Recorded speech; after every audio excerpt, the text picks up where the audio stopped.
Are you not entertained? Are you not entertained? Is this not why you are here?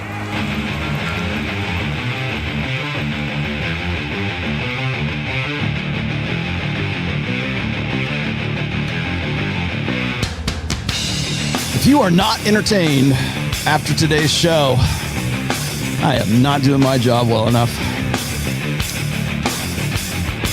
Oh man, so much to talk about. You know, I apologize. I was going to do a show about infidelity, and actually, in a strange, odd way, I will be doing a show about infidelity today. We're going to get into it with this Chris D'Elia thing. It is very timely, and wanted to cover it. Today's going to be a case study. You guys like case studies. Yes, we're going to go for the full show today. Much. Gotta do it at least once. Class is in session.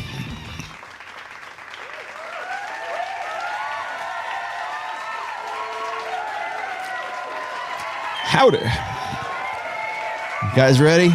Got your notebooks? Hello there, children. How's it going? Yep. There you go. There you go. Thank you very much. Thank you. Okay, that's enough of that. Oh boy.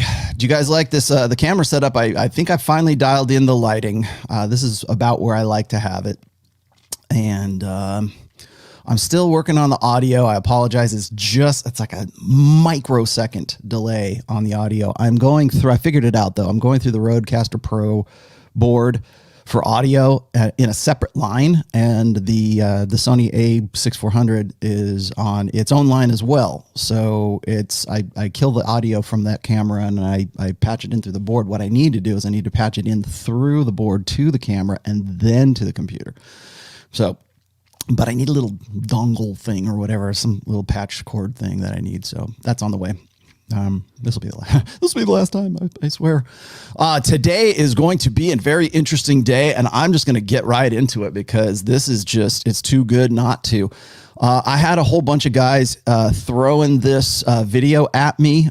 Yes, I do. Just to answer the question, I know that a lot of people are going to ask this already. I do subscribe, actually, I'm a subscriber of Abba and Preach. And I generally enjoy their show. I don't usually watch the whole thing, because they have some topics I'm into and some I'm not, right? But I like them. I think they're good dudes, But today is going to. I just want to throw standard caveats out there. Today is going to be a case study, and again, as with all of my case studies, I have to give you the standard disclaimer, and that is I'm not throwing this out there to put Abba and Preach or Chris D'Elia on blast here. All right, this is not anything on them. Don't go over there and say, "Hey, Rollo Tomassi said something about this." Don't go over there. Today we're this is nuts and bolts, especially on the Sunday on my long cast. I should just call this the long cast, right? On a Sunday show when the class is in session, we are looking at things. We're looking under the hood. We are looking at nuts and bolts here. So again, if it seems like I'm being critical, it's not that I'm trying to insult people or whatever, like I said, put them on blast or run them with the flagpole. It's for sake of understanding these dynamics a whole lot better. Because unfortunately, I think a lot of guys, Devil Mountain coffee. Thank you very much. Actually, let me just do this real quick. There you go. Devil Mountain. Okay. So if I'm a little high strung, you'll know why. So anyways, oh boy. So when, the video that I'm going to dig into here a little bit today is going to be from Abba and Preach. And they did sort of a breakdown video of, Chris D'Elia's apology, his public apology. Now, I don't know if you guys know who Chris D'Elia is, so I didn't know who he was for a while. I mean, I think maybe I'd seen him in passing or something. Am I pronouncing it wrong? What is it? Chris D'Elia? Chris D'Elia? Chris D'Elia? Is that what it is? Chris D'Elia? What's with Chris D'Elia? I don't know. So anyways, Chris D'Elia is this. You'll see here in just a second. He has just been sort of pilloried, I guess. I want to say he's being Me Too'd, but I guess, by today's standard, he's being Me Too'd. And he has been, let's see, he's been divorced since 2010. I did a little bit of homework on him. I'll read some of, we'll get into sort of a little bit of personal background, just so that you guys can get a better understanding of what I'm talking about with Chris D'Elia, I guess. I know he's a stand-up comedian. He's been a stand-up comedian for, he's an actor and a stand-up comedian. I know he has his own channel. He's got about a mid-range channel. Not too bad, and funny guy. I'm not a good-looking guy. No homo, right? Good-looking guy, funny guy, and got himself into a little bit of trouble, at least within the last 10 years. Now, here's the other part about Chris D'Elia. Sorry. He has been like one of the things that Chris D'Elia has done is he put out an apology video, and so what Abba and Preach have done is sort of pick up on this and give their take on the apology for his absence or whatever. He has his own, like I said, he's got his own YouTube channel. I'm not familiar with his YouTube channel. I am just only vaguely familiar. I know he's got a Netflix special for his stand-up. Well, he had one. I'm not sure it's going to go off now, but we'll see what happens. Again, we're in cancel culture, and Chris D'Elia, whatever his name is next in line. I don't know anything about his background, his personal background. I do know that he was married from 2006 to, actually, let me go look at this real quick. He was married from 2006 to 2010 to Emily Montague, who I guess is also another actress. He is 40 years old right now. So let's do a little bit of math here for a second. If Chris was, let's say, 30 in 2010, that would have made him 26 when he got married. And it would have made his wife, who is 36, so that would have made her 22 at that time. So you got a 22-year-old girl and you got a 26-year-old guy. They get married. They're divorced 4 years later, and between 2010 and 2020, I suppose, things really took off for Chris's career. And as a result of that, Chris generated groupies. And if there's something that I know about personally, it's groupies. I know exactly what, if you have followed me this far, you probably know what I'm going to talk about or what I'm going to get into. I won't say it this early in the podcast, but we'll get to that. We will arrive there at some point. But anybody who is familiar with my background and my history understands what I'm talking about. So anyways, but the point is this, it's not, this is not to put him on blast. This is not to call him whatever. This is just to sort of, let's look at the nuts and bolts of this. Let's look at this from an objective perspective today, because there's a lot going on here.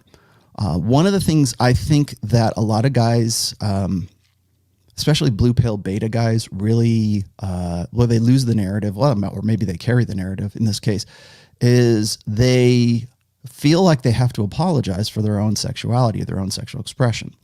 And for men, I understand why that is, because we teach young men, we teach boys to keep that under control, right? You can't be walking around with a heart on all the time. So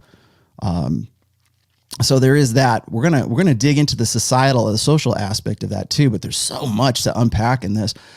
And I hate to say it, but I have to also kind of take Abba and Preach to task on this too, because they are also carrying the narrative here. And what's happened is they're trying to, at least in some way, explain to you what you should or should not do if you have unlimited access to unlimited sexuality. And if you've watched my show long enough, you know exactly what I'm talking about. This is the strategic pluralism theory versus your innate mating strategy, which is unlimited access to unlimited sexuality. And when people get those, when men have access to that, it can be their undoing, or it can be something that really teaches them valuable lessons. So we're going to dig into that a little bit today. I'm going to just start it off here. Now, remember, when Abba and Preach are analyzing this video, this is Chris D'Elia's, I hope I'm saying that. Sorry, I'm just going to say it. They're analyzing his apology video, or his sort of like his come to Jesus moment, right? Where he's saying, I have a problem I had a lot of girls throwing themselves at me, after a show, and it's a groupie. It's a groupie problem, right? Groupies weren't a problem back in the day. Now, if you saw the thumbnail for today's show, I made sure I threw Nikki Sixx on there with all of his groupies, right? Because it reminded me of that show, which are on Netflix as well, called The Dirt, which is a sort of a biography, I guess, of Motley Crue. And I thought it was interesting. I think I watched this back in 2018. When did it come out? 2018? I think so. 2018 and 2019 is when The Dirt came out. And it's basically this biography, probably autobiography of, no, it was a biography because I know Neil Strauss actually wrote that book. But it was a biography of the bad boys of rock and roll, right? Motley Crue. I know. I grew up with the guys. I grew up with that scene. I grew up in all that stuff that was going. If you watch Stranger Things, that was me. If you watch The Dirt, that was me as well. I was in that. Another great movie. Also, kind of a documentary. It's called Decline of the Western Civilization Part 2, The Metal Years. Look at that, and you will get an idea of how a young Rollo Tomassi grew up and what he was doing when he was in his 20s, and that's a good explanation. But the reason I'm bringing up The Dirt here, just real quick, just to give you a little bit of preface here, is because when I watched The Dirt, and I enjoyed it thoroughly because I knew it was coming. I knew what was going on. I know the story, right? I was there the whole time. I remember I think it was my very first concert was the US Festival in 1983. And Glen Helen Regional Park, yeah, and Motley Crue played there, and that's where I was. That's when I was a believer, man. I thought, oh man, this is awesome. I knew what I wanted to do, and so so seeing that and watching that was interesting. But like, there's a lot of very like what we would call like I think a lot of guys, particularly in the tradcon circles, would call it, oh, that's degeneracy, and it's funny to me because back then, to be rebellious was to be into metal or be into punk or to be into like, gangster rap or to be into this kind of stuff. And it was very much against sort of like this conservative, regulation and regimen, I guess. And of course that, religion went along with that as well. Like the PMRC, Parents Music Resource Center, and the satanic panic that was going on at that time. And in hindsight, it was actually a great time to be alive. And it was funny because we were like really, stick it to the man kind of thing. And now it's like the opposite. It's like, oh my gosh, I can't believe that Nikki Sixx would snort coke. He would do blow off some hooker or some groupie's butt, right, or her ass, and all of the stuff that's going on there. People find it very hard to believe that those guys could do that, unless of course you grew up with them, unless you are familiar with the band and you're familiar with that scene at that time. And after I watched that movie, I think I told some of the guys on Rule Zero, I might have even posted this a couple times on Twitter at that time, is that I totally expected, I knew it was going to happen, that some chick somewhere, some little girl somewhere was going to write a review about The Dirt, and it was going to be like, I can't believe this is even being allowed, and I can't believe the degeneracy, and it's like, pearl clutching. Oh, my stars and garters! I can't believe that, Tommy Lee would get with some girl who was a squirter or something like that, right? Like that kind of stuff, and could not believe, in fact, it's very hard to believe that was going on, that could have happened, even in the 70s, the 80s, even like I would say even into the 90s. A lot of that stuff was going on. Yeah. Because wherever, especially in a scene like that, especially in the Hollywood metal scene, the Hollywood glam scene, the Hollywood rock scene, whatever you wanted to call it at that time. Hell, even in the thrash scene, there's a lot of women that were very much involved with that, very much a part of that. So when it comes to groupies and when it comes to sort of, I see a red pill mic. When it comes to groupies, when it comes to having women sort of throw themselves at you, you can make comparisons. You can look at parallels also to like star athletes. And I brought this up. I think I brought this up yesterday on Rule Zero, which was there's a lot of people and there's analogies to this, or parallels, I should say, to this today in the internet, certainly on YouTube, certainly with the brand of me, and certainly with the, infighting this and whatever. But there's a lot of things that go along that are parallels to that. And one of the topics that I brought up was too much, too young, too fast.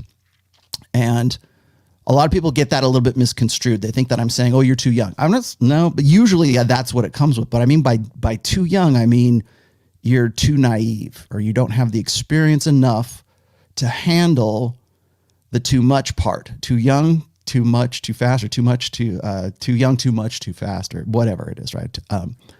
Too much, too young, too fast. That's what it is. And so the too much part of it is it's only too much because you don't have the understanding that it's too much and what can happen if you have too much, right?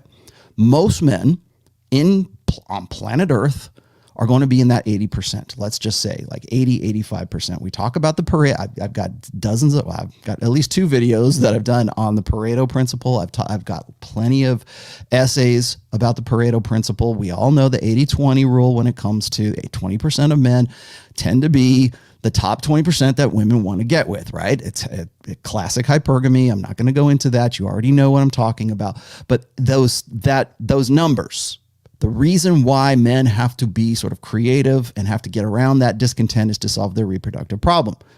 And it's a problem because they have to figure out how to make themselves more valuable enough to get to the point where they can have sex and start a family, blah, blah, blah. Well, what if you don't have to do that? That's what we're going to talk about today. What if you're one of these guys through being a rock star, being a star athlete, in this case, being a stand-up comedian, a very successful one, and having women throw themselves at you, groupies, too much, too young, too fast. What happens when you are not prepared for that, when you're too young for the too much? And that's really where we're going to go with this today. And I'm not going to sit here and I'm not going to pontificate. I'm not going to moralize. I leave that up to you guys. This is anything I talk about today is not a judgment call. We're just going to analyze the process here. Right after I get to Mike's $100 super chat. Thank you very much. I have never understood how a celebrity could be faced with a UTEM claim. Me too. I got it. Due to the amount of peace leave to choose from. It doesn't seem logical or plausible. Groupies collect celebrity cock, but every one of them has the one they want to keep. Why they fail is rape. Okay, got it. Thanks. Redpill Mike, I'm going to talk about exactly that today, as a matter of fact, because a lot of people don't realize that. They don't see how they can fall apart, how they can fail. And I'm going to start into this video real quick. Already got it queued up, so we're good to go. And I wanted to show you, let's just dig in here. I think this is probably a little bit easier just to simply dig into this right now. Now this is, hopefully the audio, actually, let me go. Hold on, I got to put echo cancellation back on to be on the safe side. Okay. And we'll hit this and we'll just get started here. I'm just going to sort of riff on this a little bit as we go. Chris D'Elia has posted a new video. If you're unaware, Chris D'Elia got in a little situation where he took a leave of absence after people alleged that he did some things with some people who belonged on the playground. I don't know. He was caught playing on the wrong playground. You know what I mean? He was on the swing set. Should have been at the swing club. Kind of thing. You slept good today. You slept good. I'm having my Cheerios. I can see that. Yeah, that cholesterol's gone. Okay. Hi, everyone. I know that it's been a really long time since you've heard from me. And when the news broke, I put out a statement that said everything I've done has been legal and consensual, and that's true. And I wanted that statement to speak for itself. But what I have come to understand is this was always about sex to me. My life was, sex controlled my life. It was my focus all the time. And I had a problem. And I do have a problem. It's not like you know, months down the line, you just kind of, everything's better. I need to do work on that. When I first started doing stand-up and I started getting a little bit of notoriety in my early 30s. I want you guys to peep something very interesting. He feels terrible about what he did, but what he did was not non-consensual or not illegal. Now, if you guys remember to the video I did, I said what Chris did wasn't illegal, but it was still wrong in the sense that there was no consideration for the people that he was being involved with. It was extremely selfish and was also a lack of respect towards himself. And that's the realization that he's coming to, which a lot of men are going to live with at some point.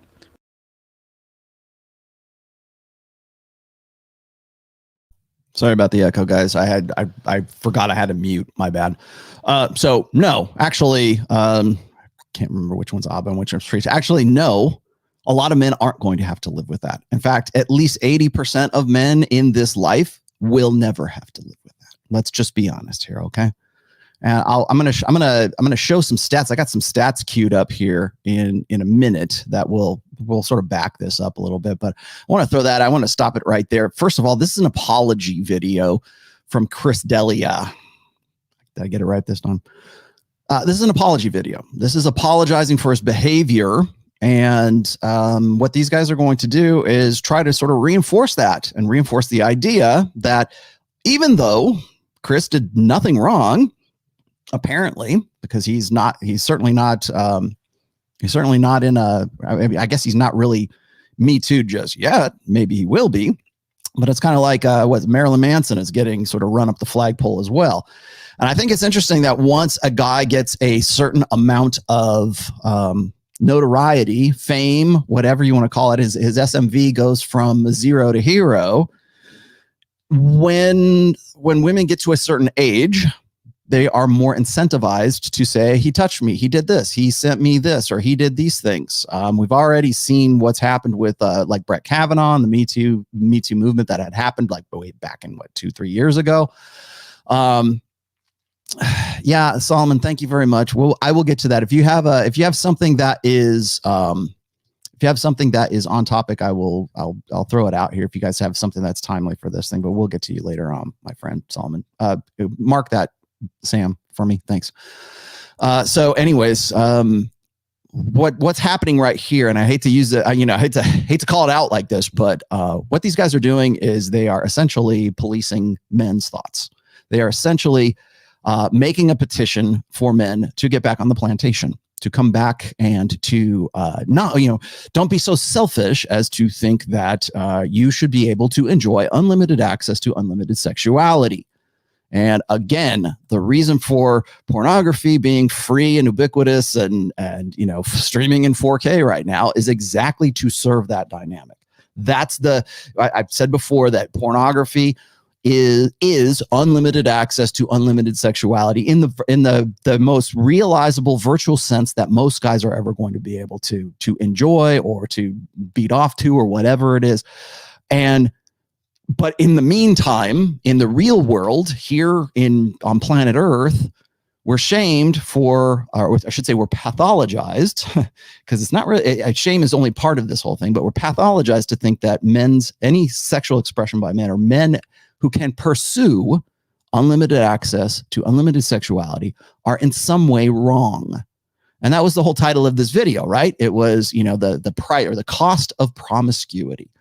Well, I'm not saying that there's not a cost that goes along with that, but it ain't about staying on the plantation. It ain't about coming back to heartfelt apologies for things that you don't really need to apologize for. And I don't think Chris D'Elia has anything to apologize for in this at this moment anyways. I mean, unless something else comes out. I hope I'm not speaking too soon here. But the guy went essentially from 0 to hero. Remember, he had just got out of a divorce in 2010 and his career starts taking off over the last, say, 10 years. So from 30 to 40 years old, which is where he's at right now, the guy has been sort of off the hook and has finally, at some point in his life, has decided that women are throwing themselves at him. And he's about to explain this here in just a moment, but I wanted to stop it at this particular minute here because this sets the theme. This sets the narrative. Everything that Abba and Preach have just said right now is going to set the narrative for this, a blue pill narrative, I should say, for the rest of this sort of like breakdown video. And bear in mind that Chris D'Elia got married at 26 years old. Most likely was dating the girl probably let's just say average 2 years before that. My guess is that Chris did not have the kind of sexual success, let's say he didn't have the kind of sexual access that he did once he got divorced, and he became a very popular comedian, right? Actor. He's been on General Hospital or something like that. The guy's been on comedy shows and things like that as well. So definitely seen some more money, definitely having women throw themselves at him, definitely has groupies. Again, he's gone from married domestic life to discovering that he actually can realize unlimited access to unlimited sexuality.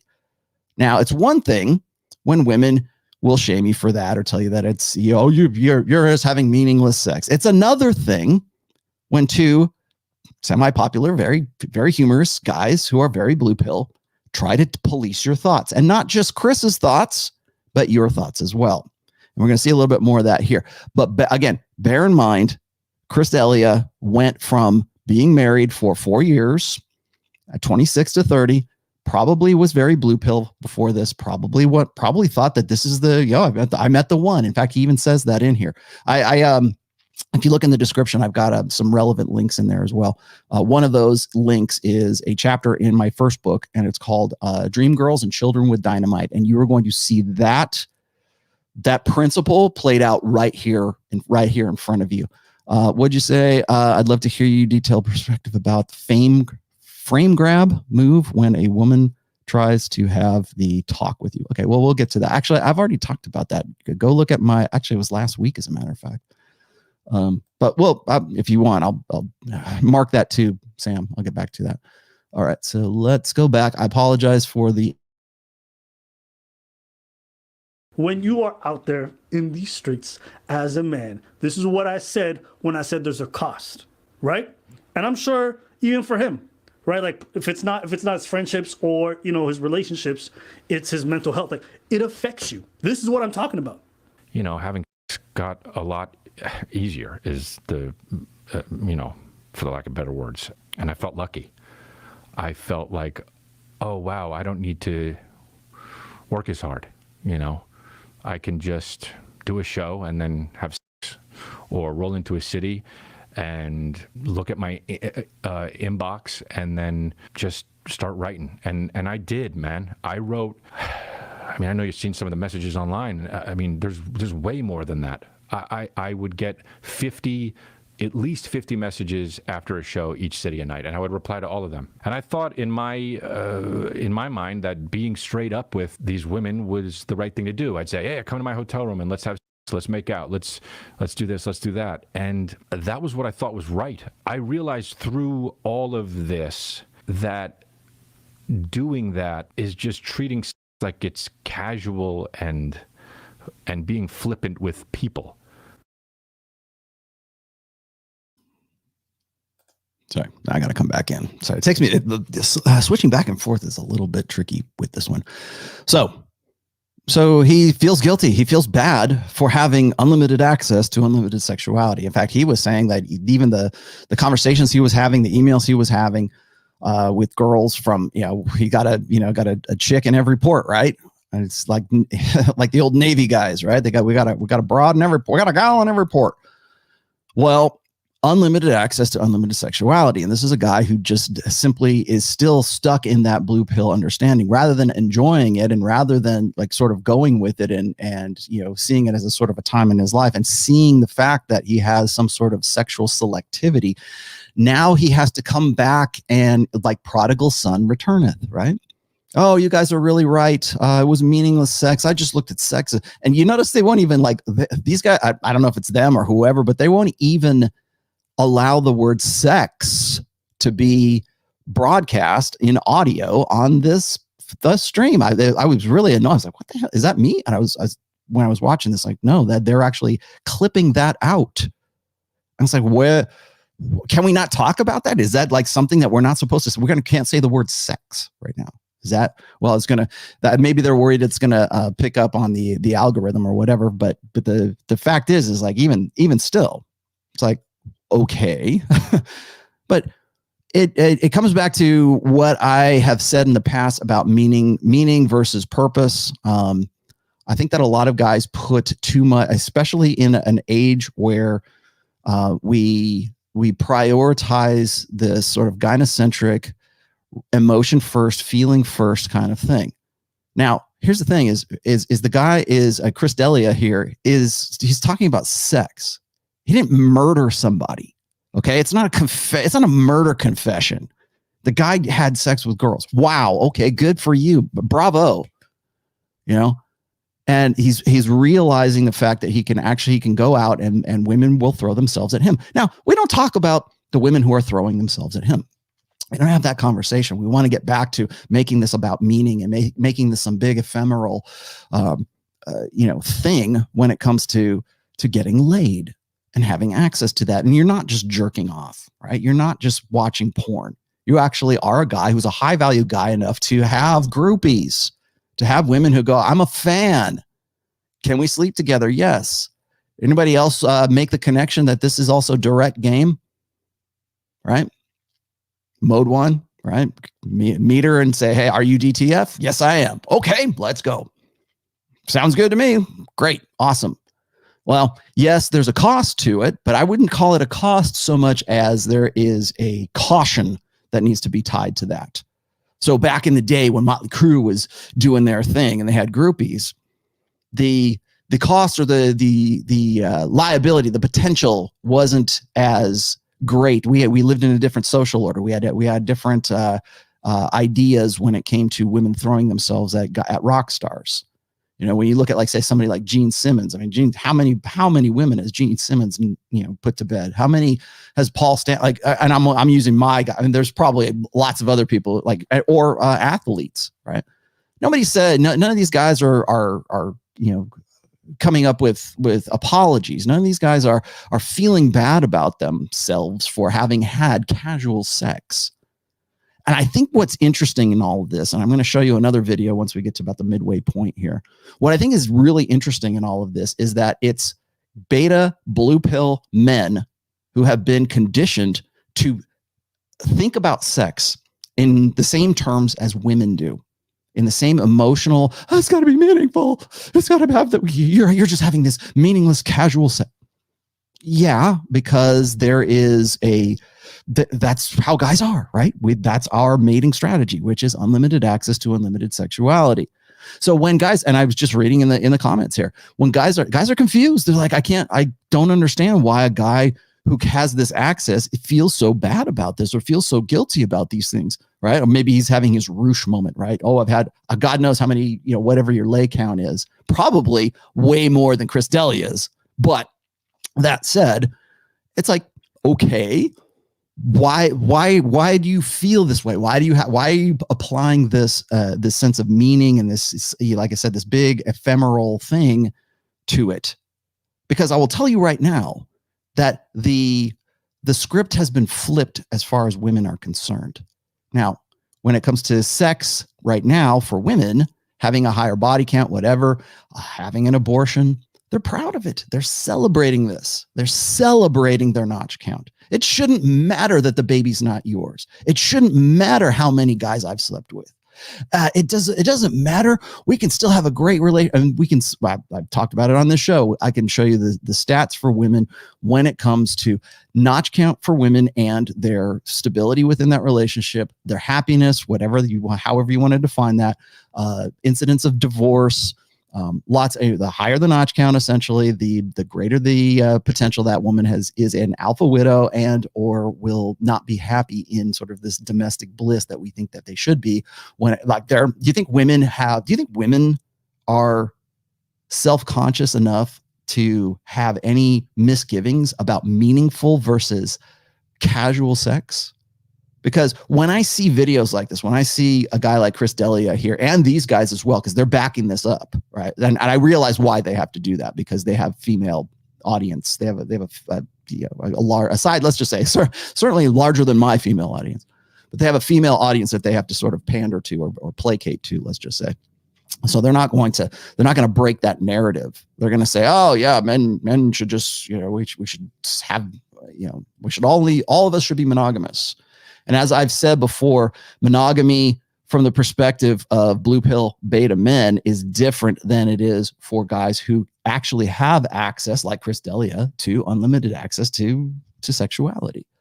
So The reason why, and this is me talking here, the reason why Chris D'Elia has such guilt over this, guilt enough to make this apology video, is because he's still blue pill. He's still socked away in that. I will guarantee you that if you would have met him like middle, let's say 2015, if you'd have met him 5 years after his divorce, you would not be talking to the same guy.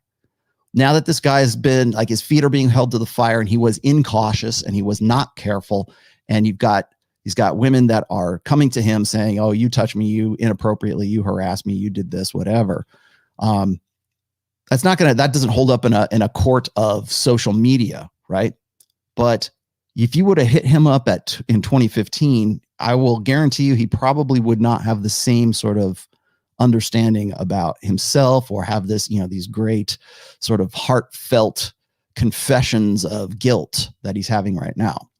So bear that in mind, because what happens is you'll see a lot of guys apply really this super cosmic universal meaning to the sex that they're having, when in fact you're essentially just following your genetic encoding, right? You're following your evolutionary firmware as a guy. And you know what? 90, maybe not, unless you're like chemically celibate, 90% of guys would probably do exactly the same thing given that. Now, I'm going to make comparisons here later to some other people that you guys will know who I'm talking about, but let's get back in.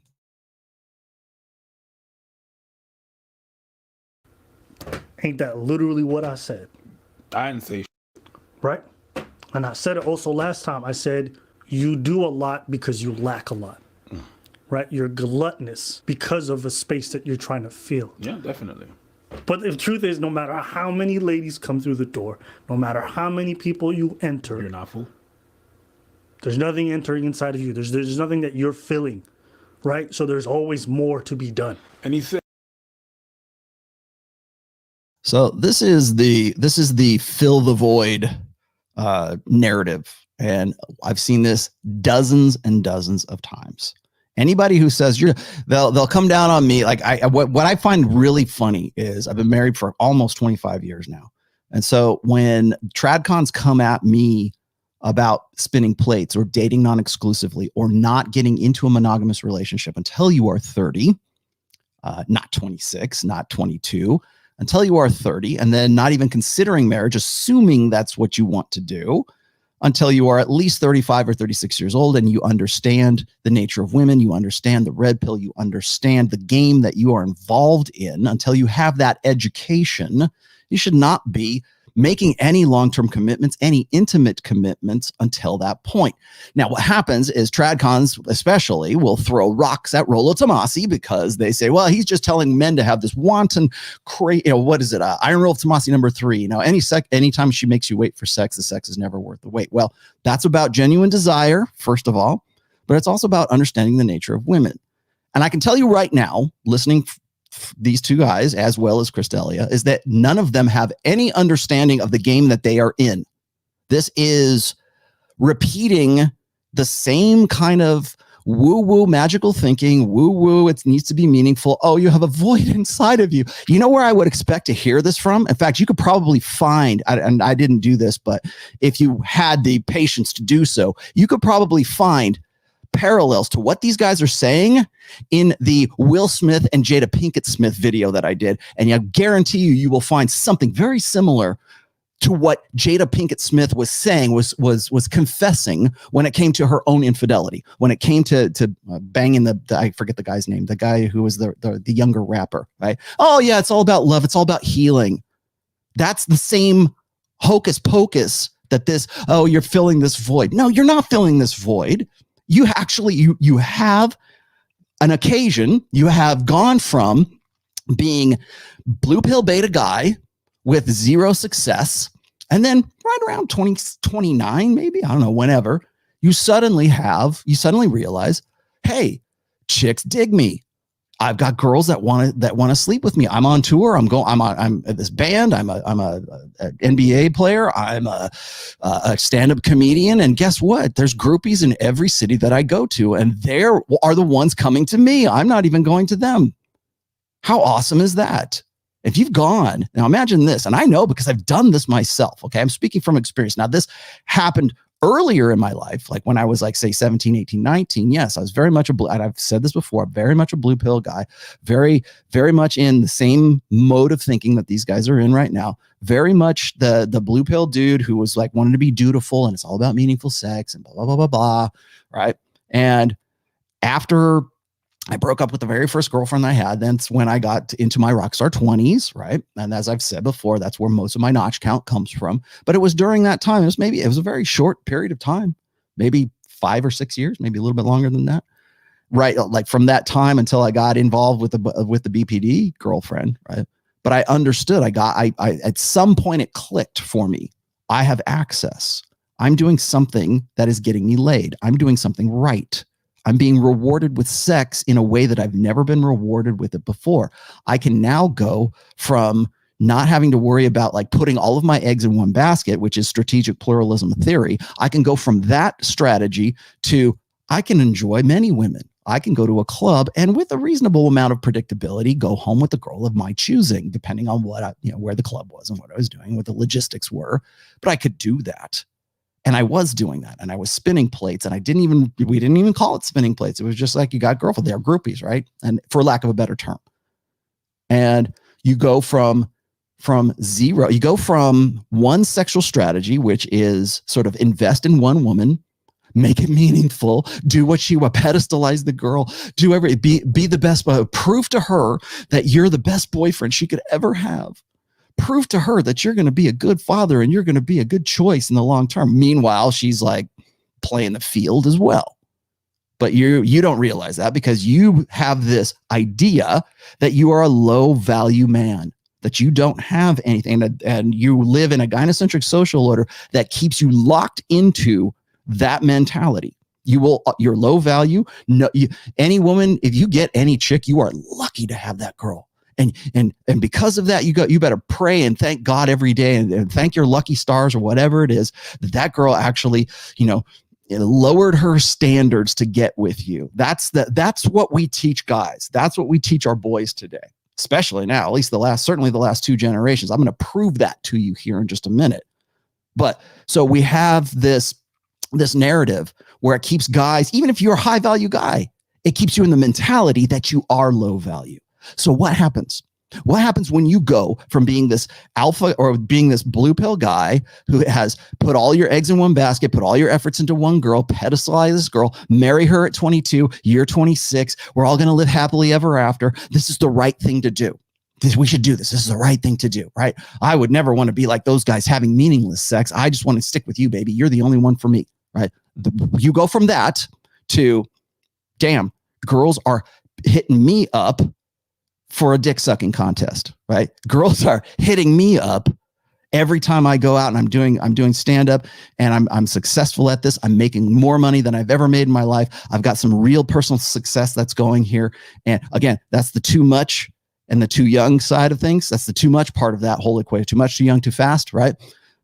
So suddenly I'm getting all of this positive reinforcement. I got a new gig on this new sitcom. I'm on this television show. I'm doing stand-up comedy. I've gone from being that blue pill beta guy who married the girl, married my dream girl when I was 26 years old.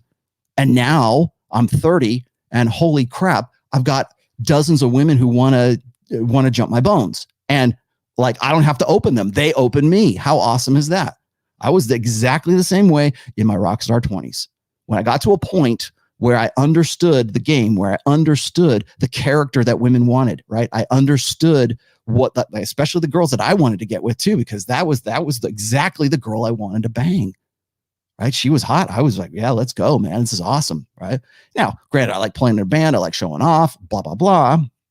What young guy doesn't? And I was a kid in a candy store at that time.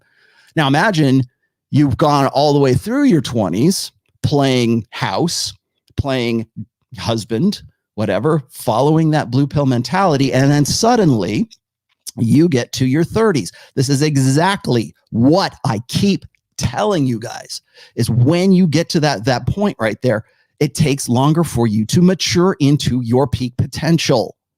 So when Chris D'Elia is suddenly very, very popular, and he's got groupies. He's got groupies, and he's enjoying those groupies. That's when other beta males form coalitions and try to drag him down.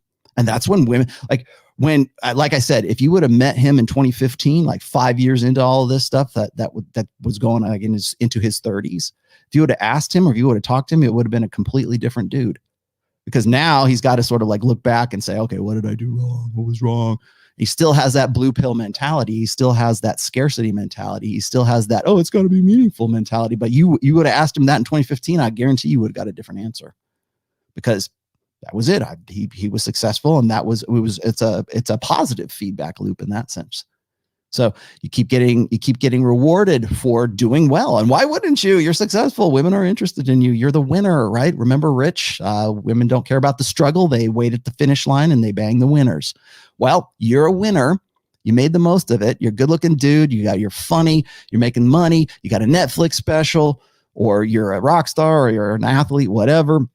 You get to that point, and while you're in it, women are happy to be there. They're happy to participate in that. They're happy. Hey, I banged Chris D'Elia. Hey, I banged Gene Simmons. Hey, I banged Tommy Lee, whatever it is. And that's like a point of pride for women at that point.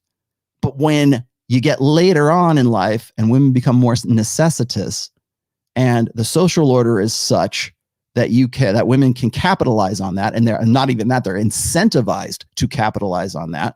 When they've hit the wall, and there's no doubt about it, they have hit the wall finally. And they go, well, back in 2014, I banged Chris D'Elia, and I didn't really want to do that. And now we can retroactively call that rape. So give me some money. I couldn't get him. I couldn't lock him down. I couldn't make him marry me, but give me some money.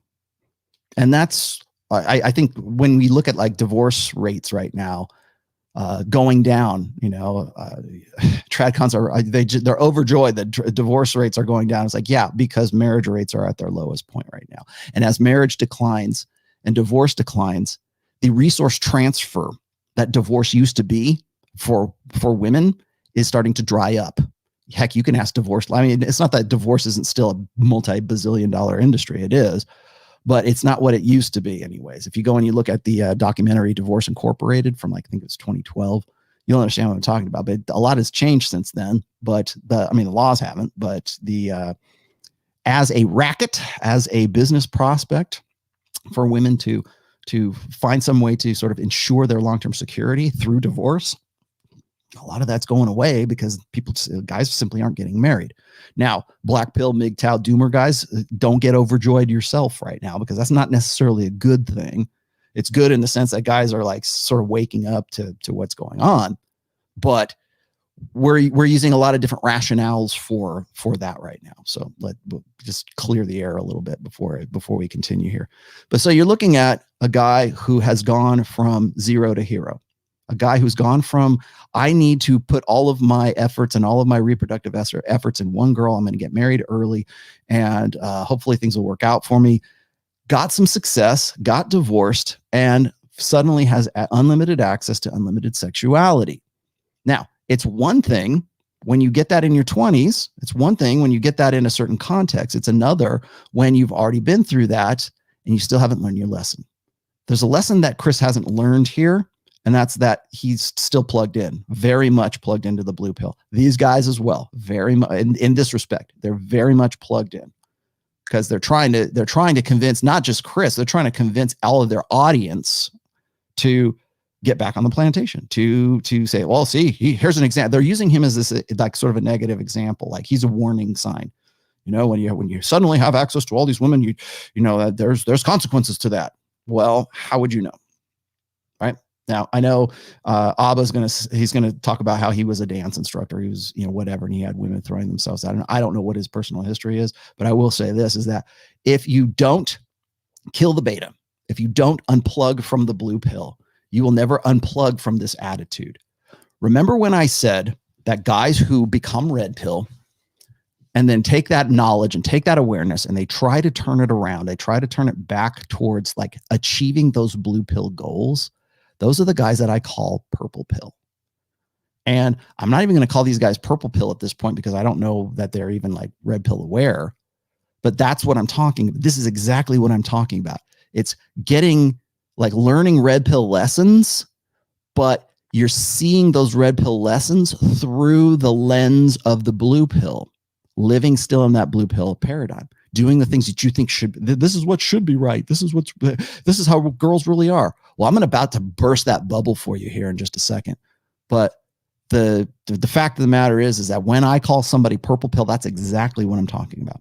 Guys who go over and they understand this stuff, they understand that, or they experience some kind of red pill reality. In this case, it's Chris D'Elia having unlimited access to unlimited sexuality. He's experienced that, but instead of learning from that and understanding like the nature of the game that he's in, the nature of men's nature, accepting that, he goes back hard back to the blue pill. That right there is, oh my guys, definitely blue pill, but very much like a lot of guys try to make a living off of that. They want to say, well, you know, you can learn these things and you can still achieve the white picket fence and the, golden retriever in the yard, and you can go and live happily ever after, but you've already experienced that. And so actually you can't.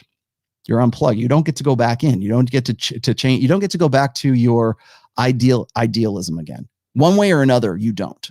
So whether you choose to unplug, whether you choose to become red pill aware, or you have it forced upon you, you have the truth forced upon you, you don't go back.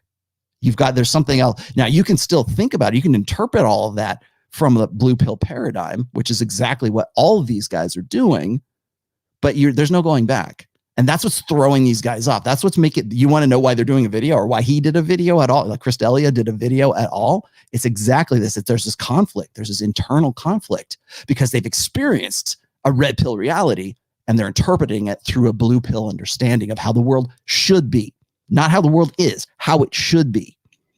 And that's that. So now it's like, now it's this point of like self-agonization. I shouldn't have done that. I'm wrong. Now, if that sounds a lot like a guy like Tiger Woods or Aziz Ansari, you're not too far from the mark. Okay. Tiger Woods got married at 29 years old. He won his first Masters at 22. He got married, and guess what? At some point in his 30s, not unlike Chris D'Elia, Tiger Woods discovered that he's Tiger Woods. He's actually, he can have unlimited access to unlimited sexuality, and he's got enough money to keep it hush hush or whatever, at least for a time being anyways, right? He had enough to, he played exactly into that same narrative. I got to get married. I'm gonna have kids. We're going to live this nice idyllic lifestyle and in wherever was it? Winter Garden, Winter Park, Florida. Right. And on the side, he's banging porn stars and he's Tiger Woods. And of course, what's the first thing that happens? And I wanted to make sure that I threw this one out here before I continue. What happens to a guy like Tiger Woods when they get accused of sexual misconduct is probably the best way to say it. Now, I'm not just talking like in Tiger Woods' case, it wasn't so much about Me Too because it was his wife who was like throwing 9 irons at his Escalade, right?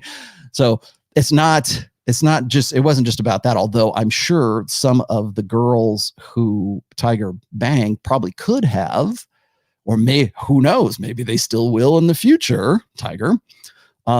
But Tiger Woods, we don't want to, he loses some endorsements. He's ready to drop, 50 million. Well, I don't forget how much money he lost off of that whole thing, but he's Tiger Woods, he's got a yacht, man. The guy's, that's who he is. And I don't know what his situation is now, but the very first thing out of his mouth is, I have a problem. I'm addicted to sex. I need to go to therapy. I need to apologize. It's exactly the same thing that this guy's doing. And the reason for that is because we've pathologized the male sex response. So anytime a man exercises his capacity to have unlimited access to unlimited sexuality, we run him up the flagpole. And that will always be a liability for men. It won't be for women, but it will be for men. So when we talk about male respectability, when we talk about integrity, when we talk about these really like it's honorable and respectability and all of these, those sound real nice because they're what Robert Greene would call a thumb screw. They're something that you can use to sort of not only build yourself up, but also say, well, this is what everybody should be doing. And you're policing really the thoughts of other guys in this respect. But so, and granted, yes, Tiger Woods was married. That was his mistake. At the very least, at least Chris D'Elia. Well, no, actually, I shouldn't say that. Chris actually did cheat on his wife too, as he says so in this video. But these are guys who went from this blue pill understanding of women and life and everything else to having massive success. Again, too much, too young, too fast. It's not that they're like 19. It's that they're too naive. Maybe it should be too naive, too young, or too much, too fast, right? They don't have the understanding of what they're in, of what they're getting themselves into.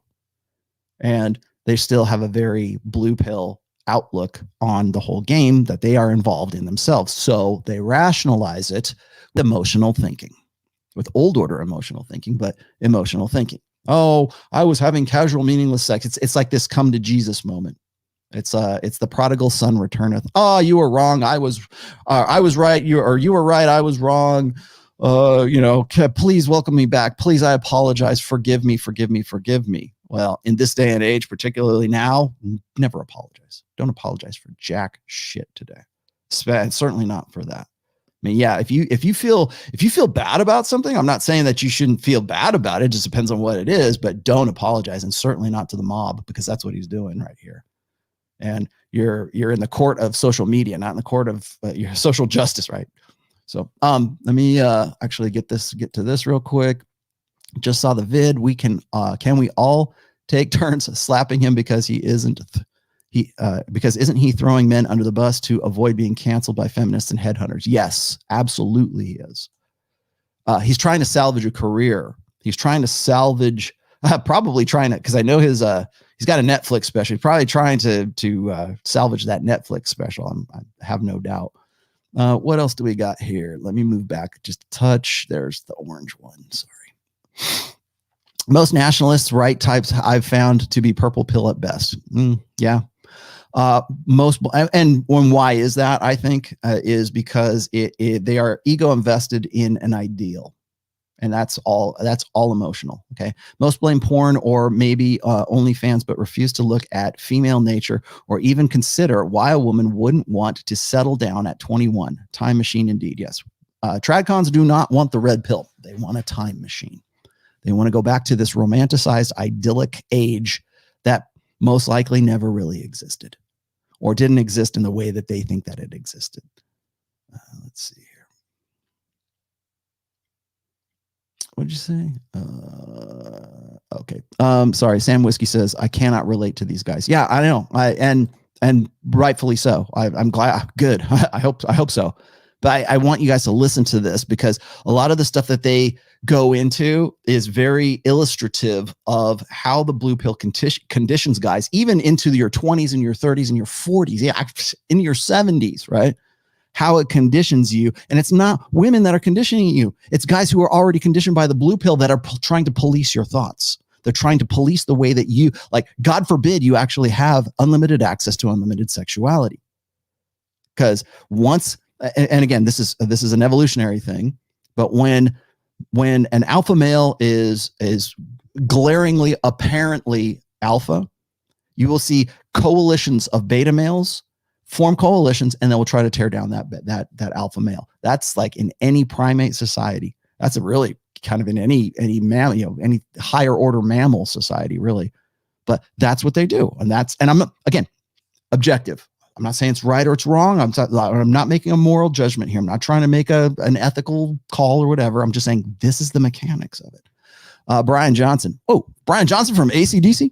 If society keeps praising women's sexual strategy, you can say sexual, dude. It's fine. While shaming men's, where do you see the intersexual dynamics heading in the next 10 years? As if we keep going the way that we are right now, you're going to see, we're already seeing it, declines in fertility. You're going to see that women and men are more and more segregated, more and more polarized from each other. I would argue this, that we have never, as a human society, has never been more sexually polarized than they are right now, than human beings have ever been right now. Do you consider Abba and Preach blue-pilled alphas? They certainly present that appearance.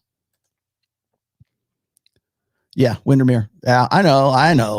What was it? Altamont Springs. It was over by Altamont Springs. The only reason, I'll give you just a quick aside here. The only reason I actually took any notice of Tiger Woods during that time, I was living in Orlando at that time, and if you've ever gone to the Blue Martini line chain, I guess, of restaurants, and they're basically clubs, they're dance clubs / nightclubs. Anyways, the alcohol brand that I was working with at the time still does their proprietary brand of vodka. I actually did that. But so I was very familiar with Blue Martini, and I was like, Tiger Woods came in here. Like Tiger Woods was here with his hose. That's when I sort of took interest in all of that stuff. It was funny. Yeah, that's where he would take his girls, was to Blue Martini. All right, let me keep going. He said that it was easier, right? Oh, yes. It is easier. Mm-hmm. It is. And I believe in where you receive 50 messages, I've seen some of the messages you receive. Mm-hmm. I've seen the message that I receive. Mm-hmm. Why do you think I don't have social media? I know. I'm on the brink. Okay. I'm on the brink. Okay. Let me get away from all that. It's scary. Yeah. Sometimes. I believe that it's scary. I'm still in a mode where I know I'm not there no more, but I still have baggage from when I was a kid, right? Where I was an ugly kid and Correct. I was treated and shit like that. And it's always, when I see a message and everything and stuff of someone I do not know, Right. I'm like, who sent you? Yep. Everything is like a trap. It's scary, the amount and how and what people are willing to do without you even asking. And it's easy to indulge in that. It's right there. And the thing is, people think that once you ascend to that level, you've received some kind of God level of discipline, or that you're a completely different human being than the rest of the population. Not realizing you're just a regular person who now has all this adulation. Yeah. There's no training. Nope. There's no information out there. Nope. There's no really great tips on how to handle it. Nope. There's no seminar. Nope. They just give you lots of money, right? Yeah. They give you lots of followers, Yeah. and they give you lots of availability, and they're like, manage all this. Now, it doesn't mean that you don't have responsibility. It doesn't mean that this is not your job to manage it. What I'm saying is there is no training. Oh, and the thing that happened. Actually, there is some training. There's training right here. There's training in the Rational Male. There's training. You don't take my word for it. Go explore for yourself. There's lots of training, my friends. Lots and lots of training. In fact, if you have the curiosity or the insight to want to actually try to figure that out, wonder why women are the way they are, there's plenty of resources. In fact, at no other time in human history have there been any more resources to actually find that out, to actually get past. Now, what he's saying here is pretty much confirms what I was saying before, which is too much, too young, too fast, right? Now, I don't know what these guys' personal situations are, but it's not about you don't have any training for it. Yeah, you used to. It used to be called good parenting. It used to be called having a father to set a strong, positive, masculine, conventionally masculine role for you, or show you, at least model masculine behavior and masculine thought for yourself. Now, I'm not saying that, like, hey, I as far as Chris D'Elia is concerned, keep going, man. Spin more plates. Stay on it, right? Until you find whatever it is that you want to find. It's not about filling some void.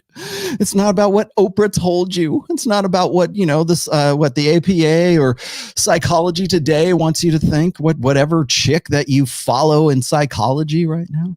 It's not about that. It's not like that's what blue pill guys think sex is about. They think that it's about filling this void.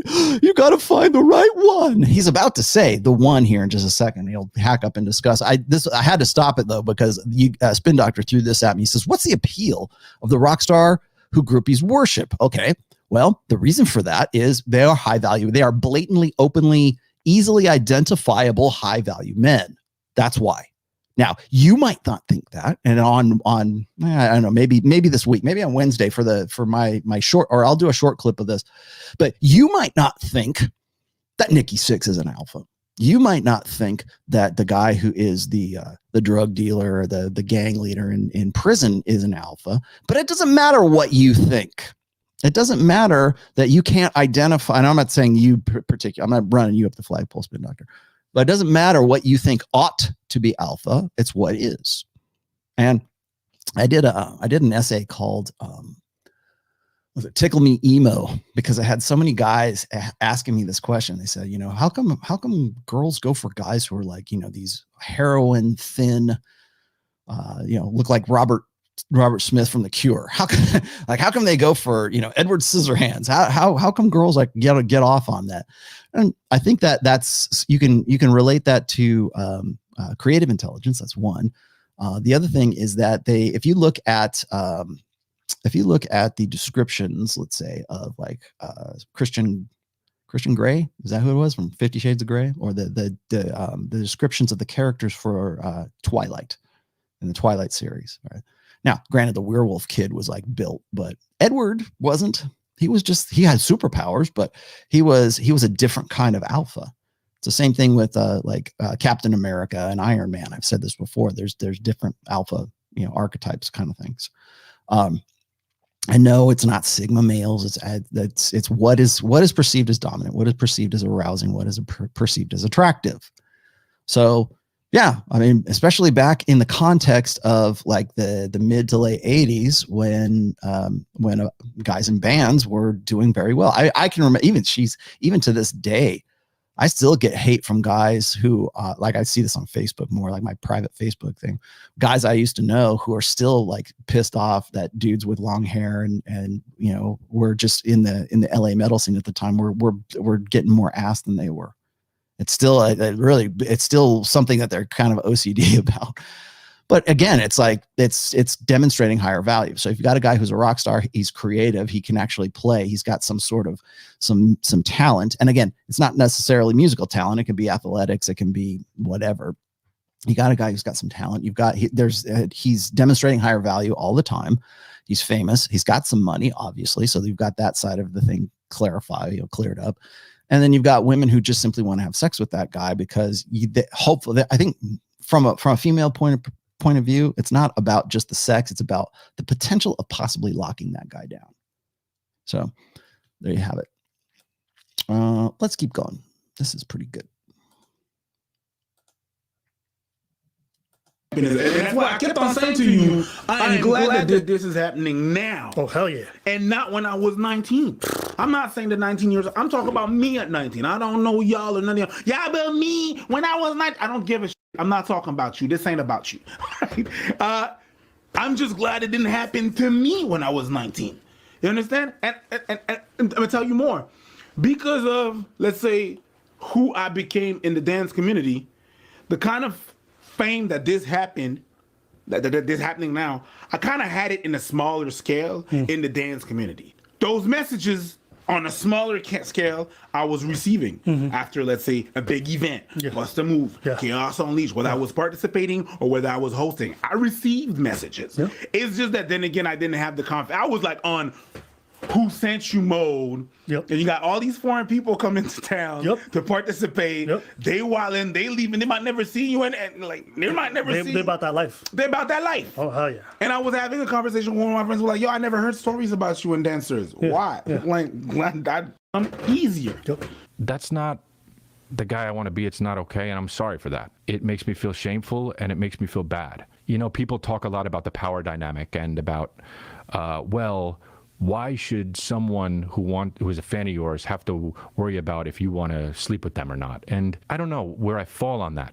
Especially in my early 30s, I would be like, well, the girl has the power because that's, you know, I want to have sex with them, and if they want to have sex with me, then great. But what I can say is the familiarity that I had with these women to have sex, I was like, oh, they already use me, they already know me, I didn't have to do the extra work. And I was talking to one of my friends about this and about the power dynamic and about the familiarity and not having to use that, and I said, why is that behavior not okay? Why is it not okay to sleep with somebody if it's consensual and they want to sleep with you? And he said, it's okay. Well, it is okay. It's okay until it's not. And that was when, you know, a lot of it clicked for me. It was something that just became life controlling. I mean, I would think about it all the time. I would go and I would do my show, and like I just said earlier, and it was too much, and it became a lifestyle that I didn't know how to stop. I didn't even think I had a problem. I thought that this was how it was. I thought that guys in my position were lucky enough and fortunate enough, and it was going out of control. I never stopped it. I cheated on most of the girls that I've been with. I cheated on my fiance now, and this is my dream girl. This is the girl that I want to be with for the rest of my life. And even that wouldn't stop what I was doing. And I was headed for you know what I was headed for? I was headed for this. And this needed to happen because I wouldn't have stopped cheating. I wouldn't have stopped using. So I told you guys when I said. Okay. Now, I skipped to that part because he was just kind of rambling on in the middle of this whole thing. But, okay. So here's the deal. When guys are locked in to that blue pill way of thinking, when it's, I can't believe I was just out of control. Like they talk as if they are drug addicts. And that is part of the pathologizing of the male sexual experience. Now we do that in a gynocentric social order. We've been doing this really since the 70s, but like by order of degree and like by progressively to get to where we're at right now, to the point where we've got generations of guys who feel bad about actually being sexually successful. And this is what happens when you are stuck in that blue pill way of thinking, is you will gaslight yourself. You want to know why BPD girls have such an easy time with most guys today? You want to know why? I constantly get guys asking me to do a show on BPD. I will. Thank you. But they're asking me about this, like, well, women are just crazy. This, that kind of stuff. And I'm like, well, when you're talking to somebody when you're talking to a woman who's actually really a verifiable, clinically BPD girl, it's easy pickings, man. I mean, it's like an ocean of blue pill guys, just like Chris D'Elia. That's, God forbid that, he should consider himself lucky that he didn't get wrapped up in a BPD girl at where he's at right now, because he's still stuck. He's not unplugged. He hasn't killed the beta, and he probably never will kill the beta. I mean, I hope he does, but probably never will, because he gaslights himself. It's what I call being pre-whipped. Like we talk, you're pussy whipped. You put girls on a pedestal. Well, you're pre-whipped when you put womankind on a pedestal. You're pre-whipped. And yes, is he doing? Yes, he is apologizing and doing all this and making these big public declarations, probably because he doesn't want to lose his income. I get it. A lot of people who are more famous than him have gone down as a result of stupid stuff like this. Now he's probably here. I will guarantee you that at some point along the way, he's going to make some sort of public admonition about going to counseling for sex addiction. Congratulations. You'd get to join the ranks of Tiger Woods, who was addicted to sex too. Guess who else is addicted to sex? Everyone that you know, every dude that you know is addicted to sex. We want to get laid. Sorry, not sorry. That's why pornography is what it is. That's why pornography is sedation. That's why guys in November are going to come back around and go, no fap. Well, we're all going to just reclaim our magical chi energy by not jerking off, right? Why is that? Why do we even have that discussion? Because that's your innate nature. That's what you want as a guy. It is the most efficient, most pragmatic, most easily identifiable mating strategy for men. We are R-selected. We want to have unlimited access to unlimited sexuality. And it's not just, you just want variety. Well, yeah, that's part of it, but it's also the most pragmatic mating strategy for men, because that's just how we're built. Sorry, not sorry. But when we pathologize it, he's saying, I feel shame for this. Yeah, I'm sure you do, because you're still locked in this idea of the blue pill.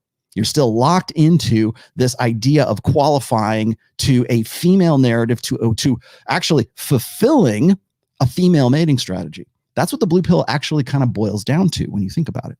Because the reason why they feel guilty is because the way that the strategy that has been so successful for them, that they feel shame for right now, the reason why they feel shame for that, the reason why they'll gaslight themselves, the reason why that's not right. The reason why they say that's not right, because they believe on some level of consciousness that satisfying that female mating strategy is the right one. That's what we should be doing.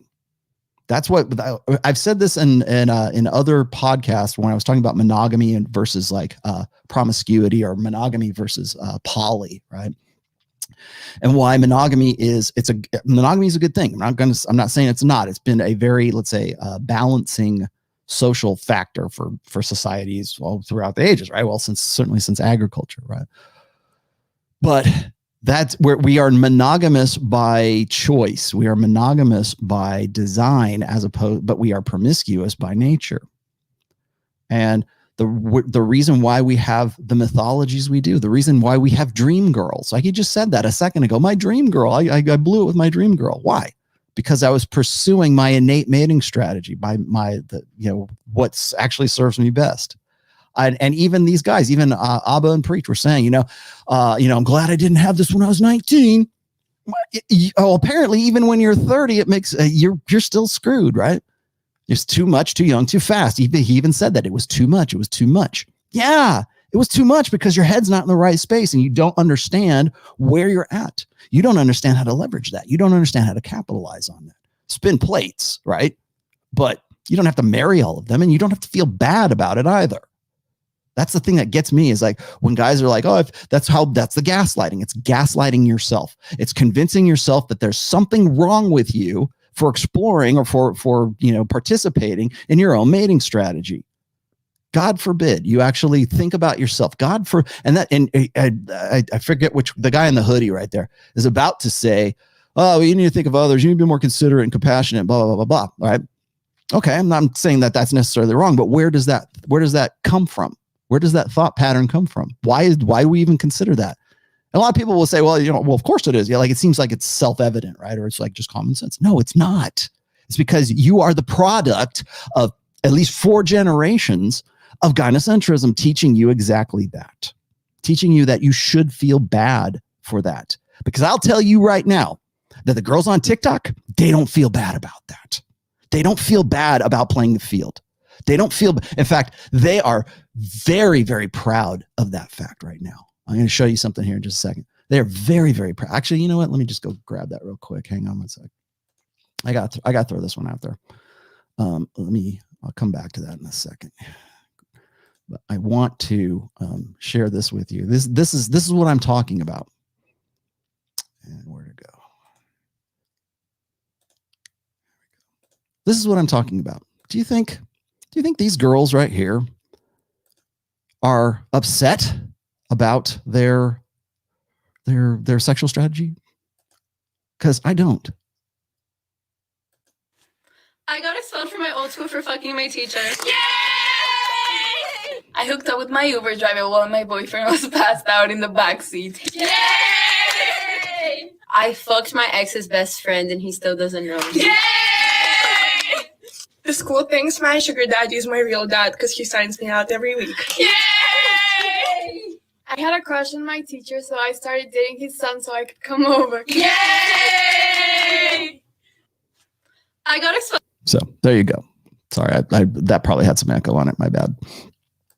So you think those girls are in any way, do you think they're agonizing over whether it was right or wrong? Do you think they're putting out apology videos? Do you think if they suddenly became famous that they would be putting out apology videos? I know it's anecdotal, right? Got it. Understood. Sue me. But we can see every day. And here's the black pill version, or a portion of the show, right? We can see every day it's becoming unignorable, but yet we're still clinging to Krista Elia. We're still clinging to this ideal that we need to be better. We need to, and again, it's like, here's this guy who is engaging in unlimited access to unlimited sexuality and is spinning plates, and suddenly feels bad about it now because he's put on the spot. But every day, and they're not famous, right? I mean, maybe they're now, but they're not famous. But we can see that. And young, how old do you think those girls were? 19, 20, 22, something like that. I don't know. But the fact remains, it's a difference in mentality. So when those girls get to be 29 years old, do you think that guys are going to go, oh, well, I'm not going to get with her because back when she was 19, she was, you know, she did this video, this TikTok video talking about how her sugar daddy signed her out, whatever. Like, do you think guys? No, because there's going to be some blue pill chump who's going to go, it's okay, baby. You know, you were just wild and young. That's what it'll be. But as a guy, you don't get that. You don't get that margin for error. You don't get that buffer. And especially if you're still stuck in that blue pill mentality, especially if you're still stuck in the idea that I should feel bad because I actually was successful. I feel bad because I thought about me and not them. Wake up, man. Wake up. And again, there's nothing wrong with it. There's only something wrong with it if you're like actually hurting. Again, the chicks that are they're coming onto you. They're the ones that want to get, the girls that are in that video probably are the kind of girls that wanted to get with Chris D'Elia. And they didn't care. The only time they care about it is when they need some money, is when they need some security, is when they need some, they want to lock down a guy like that. You know, they want Chris D'Elia to be their sugar daddy, right? And so when you are looking at guys who are trying to tell you to get back on the plantation, you can only look at it from the perspective of that. This is the meta. This is what you're dealing with. I'm going to plug that back in again. What'd you say here, Samurai? In the Game of Thrones books, singers and musicians are often portrayed as evil and devious, stealing the affections of women. Yeah, because women are fascinated by it. I guess you're talking about George R.R. Martin has them all gruesomely killed. Yeah, I'm sure he does, because George R.R. Martin is exactly the same secret king gamma that a guy like Stephen King is. And if you've ever read anything by Stephen King, he always puts himself into pretty much all of his own books. That character is Harold from The Stand, by the way. It's the guy who's kind of like this bitter, like, you know, self-absorbed loser, virgin loser. He's the incel. What's fascinating to me is and again, I'm kind of going off track here, but what's fascinating to me about an author like Stephen King is when he writes himself into that, you sort of get a historical understanding of how incels have been with us for a very long time. Because the Stand was published back in 1978, somewhere around there, and certainly in the 70s. You know, and that was the archetype. He was this bitter loser who got rejected all the time by the girls and wrote his revenge fantasies into his books. Simple as that.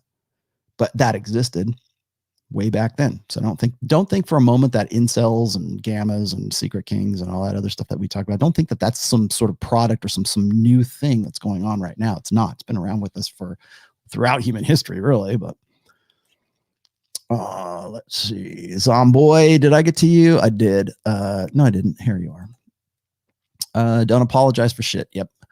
That right there is a highlight of the show. Yeah. Well, don't, you know, I mean, yeah.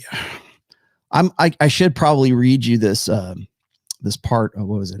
It's part of the 16 Commandments of Poon by Royce. Well, the Royce, right?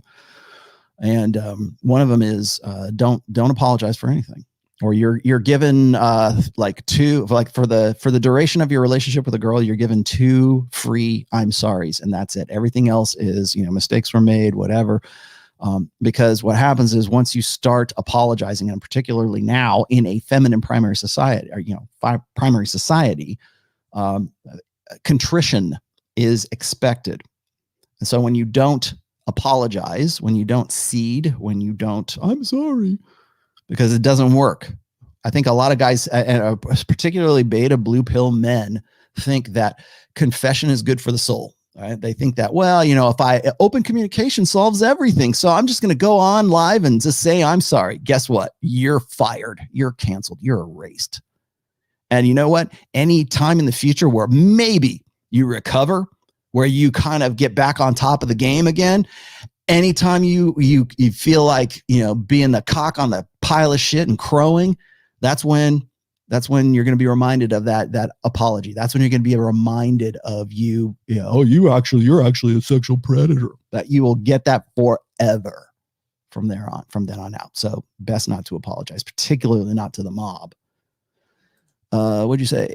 There can be a point where sexual addiction becomes a thing when you have more access than usual. Happened to me at the peak of my bartending years. Okay. Well, I realize that there's guys who want to say that this is an addiction for them. And I'll tell you what's funny is, like, if you go and you look at I think you probably do this on Google Trends or something like that. But if you go and you look at the term, the search term, sex addiction or whatever it is, you'll only see that terminology really come up like probably in the 2000s or whatever. I mean, when it comes to literature and things like that, because we didn't even really have a word for sexual addiction for a very long time. And I'm still on the fence about the whole thing. I don't think we should be calling it sex addiction. I think I think for the most part, we pathologize. How many times do you hear women going on live to their YouTube saying, you know what, I'm addicted to sex and I really need to go to counseling? How many? Show me that. Show me those ones. Somebody put those in the comments below. Show me where women have said, I'm addicted to sex and here's my apology for having all this meaningless sex. Find that for me. Find that confession for me, because you won't find that. And if you do, you'll find one amongst hundreds of men doing it, because we're supposed to feel bad. We're supposed to feel bad for being out of control, right? We're supposed to feel bad for getting a hard on for a girl that looks like a centerfold. Because when we're talking about a power dynamic in a gynocentric social order, men are always on the back foot when it comes to that kind of stuff. So when when a man is a politician and he gets caught with a hooker, or he's a televangelist and he gets caught with having sex with his intern or whatever, when something like that happens, we run that guy up the flagpole. And the reason for that is because we want to make an example of that guy. We want to say, okay, well, you had some power and you abused it because you got with this girl, or you screwed Jerry Falwell, you screwed some hooker in a hotel room or something like that. When it comes to women doing that, we don't shame them for that. We say the man victimized you. It's always in that, because women they're the vulnerable sex. They're always going to be the victims. And so when a guy has sex with a woman, that woman is always the victim, and she's never the one who actually initiated that, or this whole video right here is exactly that. There's never one point. There's not even a point in this video where there's any consideration for the consensual sex that they actually had. The women who wanted to get with that guy. Oh, I had a problem. What? Having sex? Like being a dude? That's why this was the how to deal with groupies kind of thing. They don't understand. There's nobody showing them how do you deal with groupies. Well, I'll tell you how to deal with groupies. You understand women's nature. And in this day and age, anyways, I could tell you what I would have said back in the late 80s and early 90s, or I can tell you what I would say in 2021. In 2021, you have to be careful. You have to be cautious about those things. You have to understand women's nature. You have to sort of choose. If you have, let's just say for sake of argument, suddenly tomorrow you go from zero to hero, right? You make a lot of money, or you do something really good, or you're suddenly given this you sell your soul to the devil and you have this magical talent, right? And women want to just you're irresistible to women tomorrow. Right? Imagine that's you. And imagine how you would handle that. Imagine how you would, would you be like a kid in a candy store? Would you be like a George Clooney? Everybody kept asking George Clooney for the longest time, when are you going to get married? When are you going to get married? And he's like, you know what? Me and marriage doesn't work. And for a long time, Clooney was banging, what was it? Leonardo DiCaprio would throw rocks at Leonardo DiCaprio for nailing. He never has a girl who's like older than like 25 or 26. And the guy's like, I think he's pushing 50 now. He's probably like 45 or something maybe. But we give him grief for just staying with 23-year-olds. And once they get to be about like 25 or 26, they're like, okay, no, good, thanks, bye. And he replaces one, right?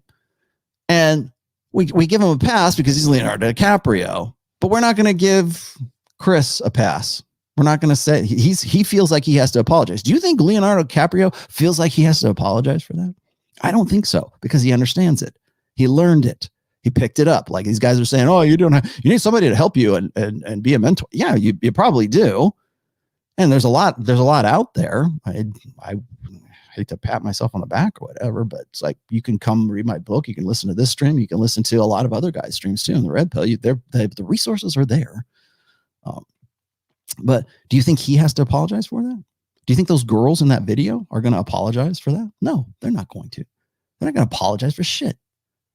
I made the point of, I did a short clip and I talked about how women's hubris is really a primary element of women's psyches these days. Is they feel entitled to it. They feel like they deserve it. And God forbid you say anything about that or be judgmental. Judgmentalism is the cardinal sin in emotion and the religion of emotionalism right now. So God forbid you ever say, guys, if a girl has a notch count above 7, don't date her. I can't believe you'd say that. You're an incel. Screw you. You have a problem. We don't say that to a guy. Like, I wanted to throw that out there as well too, and before I get back into this, because I forget who was telling me this. I would think maybe I was talking about it with I might have been talking about it with Myron on Friday, but we're talking about double standards.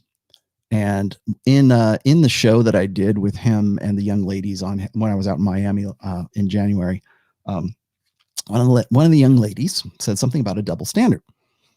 Now, she was too drunk and too emotional to actually listen to what I'm about to tell you, but there are far more double standards for men than there are for women. And I actually have an essay on the rational male called Double Standards, and I can rattle off all kinds of different double standards. But the only one that makes any difference whatsoever, the only time you even hear the term double standard tossed out by a woman, is when a woman says this: how come it is that a guy can have sex with lots and lots of women and he's a hero, but if I have sex with lots and lots of men, I'm a slut?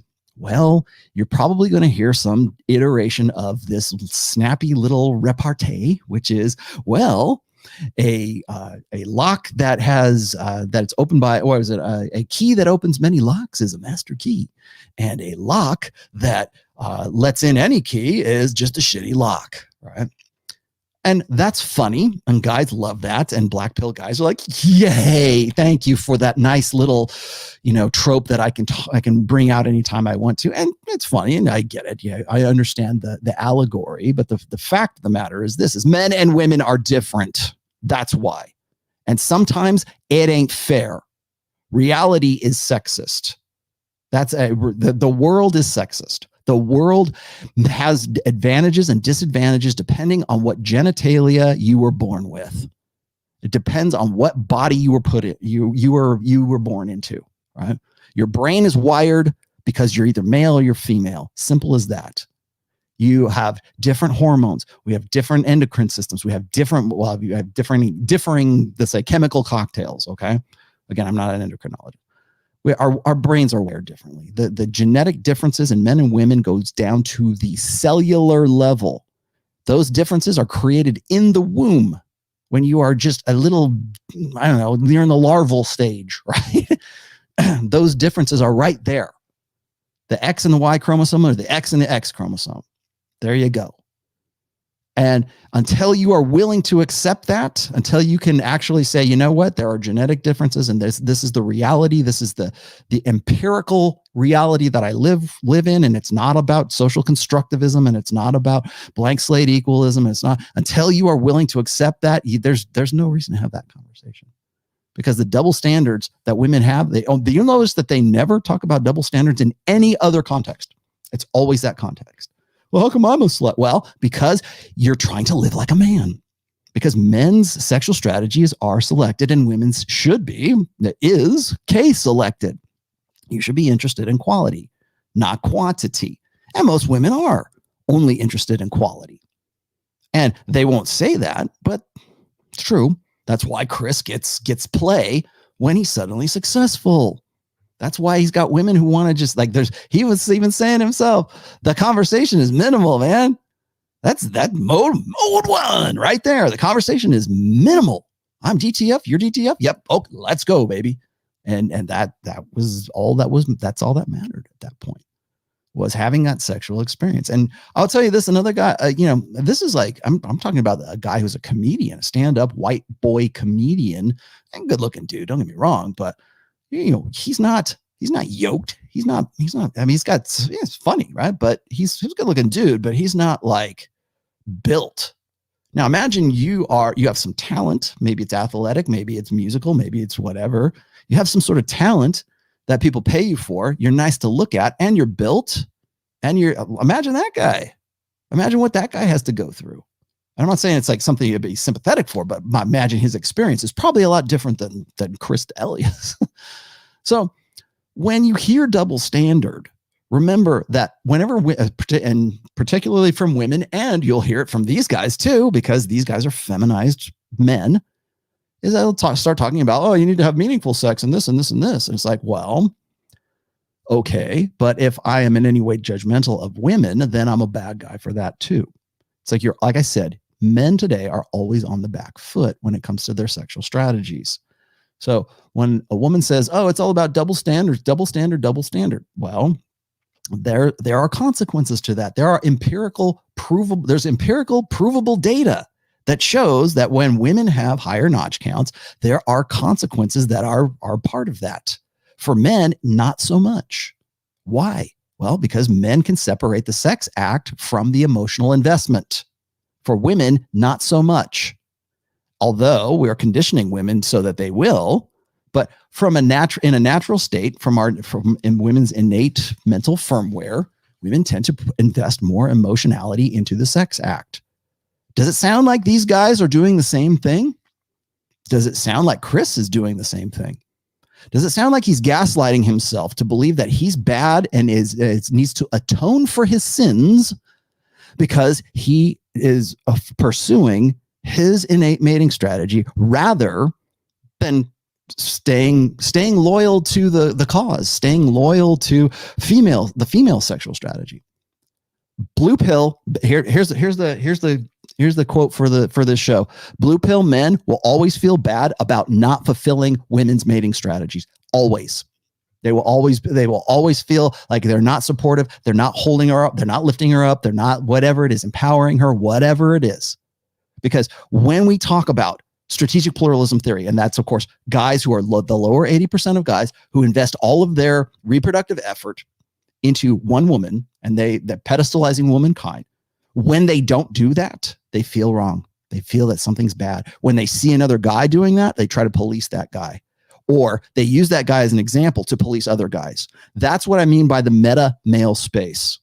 And I put this in my notes here. You'll see this in the bullet points that I put into this description here. That's what I mean by the male meta space, or the meta male space. Anyways, I've done several essays about this, but like I've done one video episode about male space, and I usually illustrate this by like workplace, or like you have an organization that is all men, and then suddenly they bring a woman in and it changes the entire dynamic of that organization and what the purpose was for that, because guys are like fumbling all over themselves to be the most woke or to be the most supportive or whatever.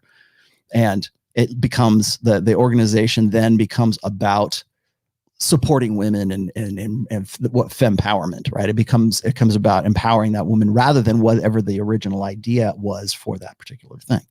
So for women, it's I'm the first female astronaut, or I'm the first female NASCAR driver. I'm the first female, I'm the first female referee for an NFL game. It doesn't matter that she was good or she was bad about it. She just had a vagina, and that's all that mattered. But we'll fall all over ourselves to be the first team to have a female, assistant coach. We'll fall all over ourselves to be the first Super Bowl to ever have a female line judge or something like that. Right? It's not about the performance. It's about making sure that we have the first female whatever, and it's like a feather in our cap or whatever it is. Now think about that on a meta scale. Think about that on a societal scale. So if we're coming out of like sort of this patriarchy that everybody says we're supposed to be a part of, which I still think is horseshit, but if we're supposed to be in this patriarchy and women come into that patriarchy, is that patriarchy not then a male space that women like collectively are coming into? And what happens in the meta scale? What happens in a larger societal scale? We're seeing that happen right now. And we're seeing that happen primarily because blue pill men have been convinced that it is in their best interest to do so, when in fact it is actually completely against their best interest to do that. But they think, again, it's like what I call, not me, but like what evolutionary psychologist, Evo Bio guys call the sneaky fucker mating strategy, right? Align yourself, identify yourself with the feminine, and women will want to breed with you, which is completely false. For human beings, definitely false. But doesn't stop guys from trying. So let me keep going on here. I've got this from Chris real quick. He says, incel is the norm of nature and 80% of males do not mate. Yeah, you're right. Those are the facts. What did you say? Is there another one on here? I got Red Dwarf, and I've got a few others. I no, I got the Samurai Flag. Hang on. I got to Vinny. I got to Chris. I got one more in here. Hang on. Red Dwarf. There you are. On a date with a 20-year-old, she told me she didn't have many girlfriends because most girls are always in competition who can sleep with the most men. Thank you for that. Sort of puts this whole thing into perspective, doesn't it? So there's always a cost. There's everyone you're all going to pay. Keep rolling those dices, right? It's like when you go to the casino, you win a few times, you're feeling good. Keep rolling. You're going to lose. Cut your losses and walk out. If you made it far enough without taking, walk away because you do not want it to come for you. Walk away before the house makes you walk away from the table. You got to know. You got to know. And this is what I was talking about when he said it just became too much. This is what I mean when I'm saying there's that gluttonous stuff. I'm not saying this. I've been through it. So I know. I've seen my homies go through it. Mm-hmm. I've seen the young niggas like ask me for advice. And I'm like, bro, this is what's going to happen. And I watch it. So this is a pattern.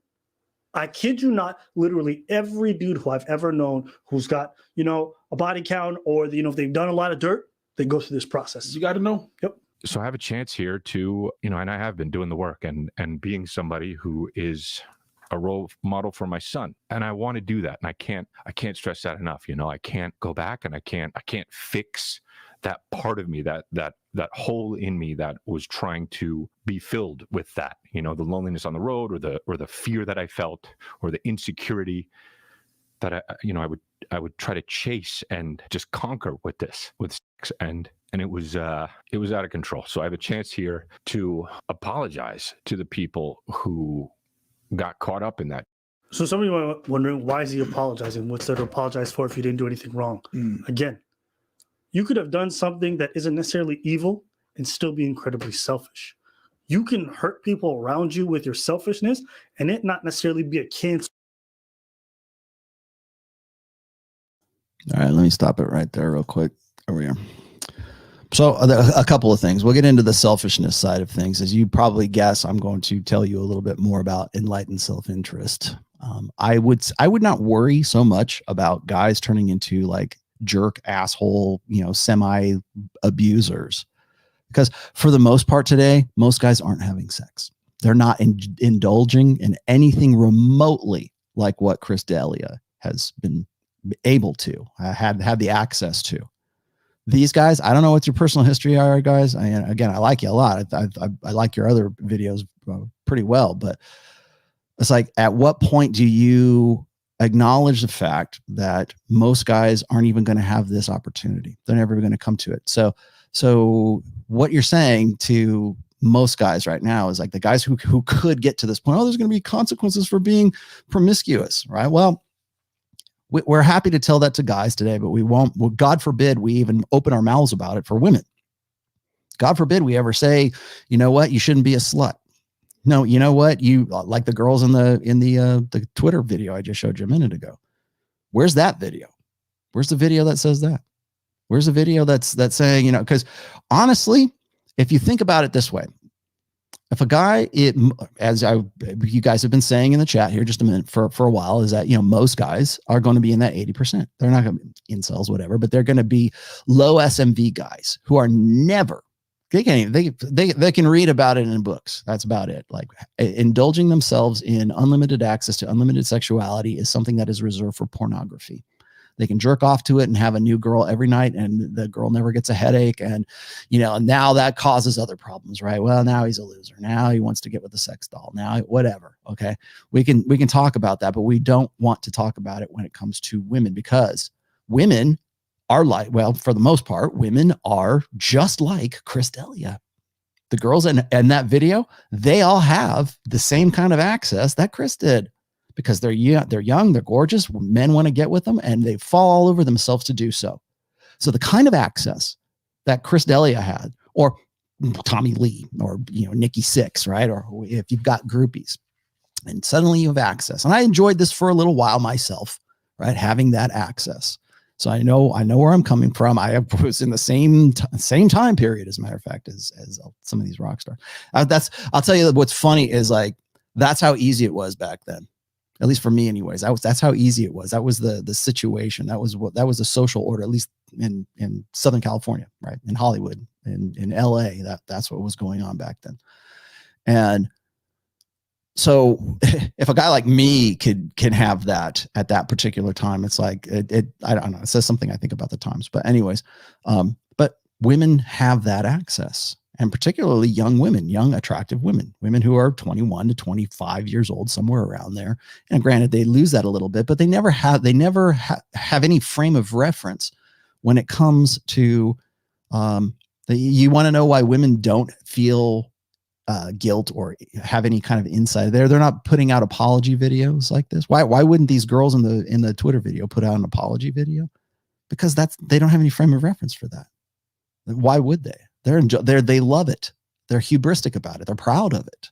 They're proud to have the same kind of access to sexuality, really, that Chris D'Elia did.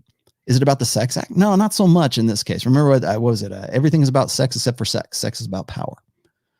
And so when you got a guy who actually is granted, like Jason Momoa, right? Jason Momoa is married, and you would probably be very disappointed if you found out that Jason Momoa had cheated on his wife, right? But the girls, like the guys, would probably, like these guys. Imagine this. Imagine Jason Momoa cheats on his, I forget, Lisa Bonet, right? I think that's her name. Cheats on him. These guys do this video, and he's apologetic and everything else. You know who's not going to care about his apologies? The girls that want to bang him because he's Jason Momoa. Look at him. You know, Chris Evans, Chris Hemsworth, whoever. Right? I mean, you name a name of a hot guy or hot celebrity that women want to get with. They don't care about the apology. James DeFranco. Remember James DeFranco when he was doing that? Because I think he got run up the flagpole for a Me Too allegation. And he put out I think he put out some sort of public apology or whatever. And he's here today and gone tomorrow. And primarily because he's still, hot enough that women want to get with him. So it's guys like this. It's mostly guys who, as particularly lower value guys, who try to use this as some sort of leverage against that guy because they see it as a means to sexual competition, intrasexual competition. But you're never going to see that. Like women have that kind of access, and women don't care about public apologies, even famous or not. In fact, they're insulated from it right now because of the double standard thing I was saying before, but also they're insulated from it because they believe it's their due. I should be able to live like a guy. That's why they have a problem with the double standard, the quote unquote double standard, because it means that they should in some way be judged for living like a guy. Like that's what guys do, right? Guys can go and have sex with whoever they want. No, false. Statistically, categorically, empirically false. But since we're all talking about like apex fallacy and women just fixate on apex fallacies, well, the guy that can do that, yeah, he represents all guys. No, he doesn't. But these guys are going to be the guys that are going to gaslight you, or they're going to go along with that gaslighting. Really, that's what the blue pill is it's gaslighting yourself or being reinforced and rewarded for gaslighting yourself. Think this and you'll be rewarded. Think the way we do and you'll be rewarded. Do the right thing. Okay, what's the right thing? Well, you got to have meaningful sex, and you got to choose a right girl, and you got to find your dream girl, and she's got to be the one.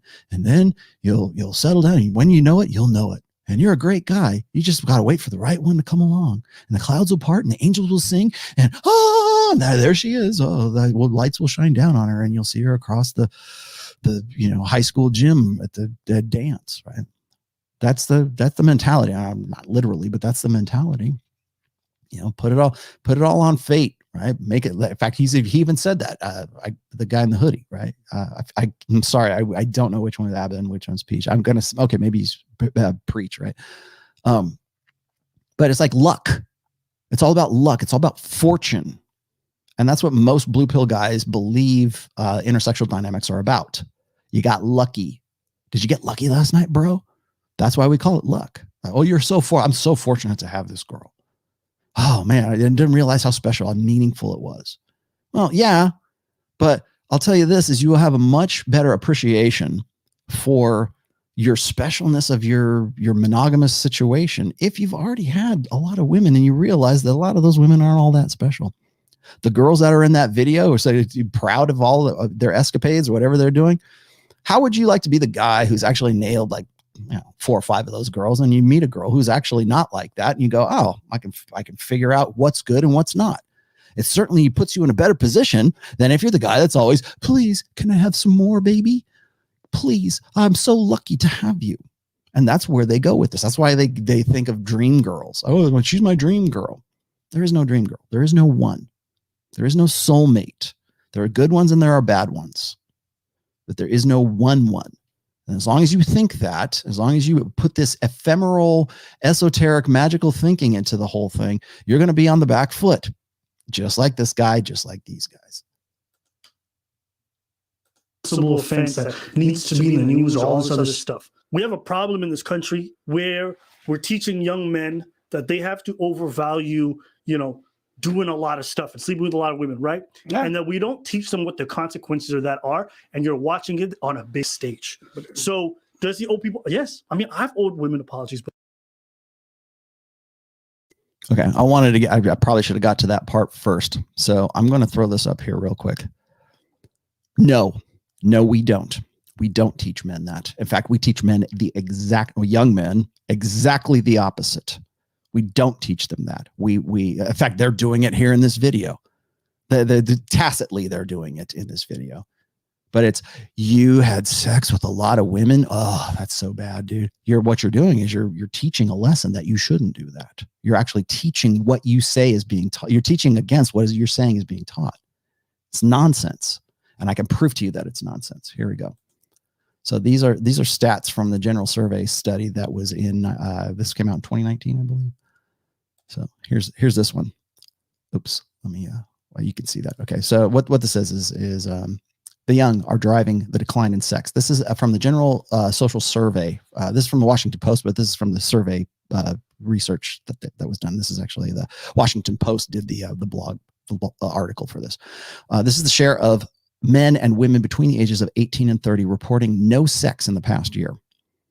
Now, look at the differences here between, say, like 2008 and then where we're at right now in 2018. That's a 10-year difference.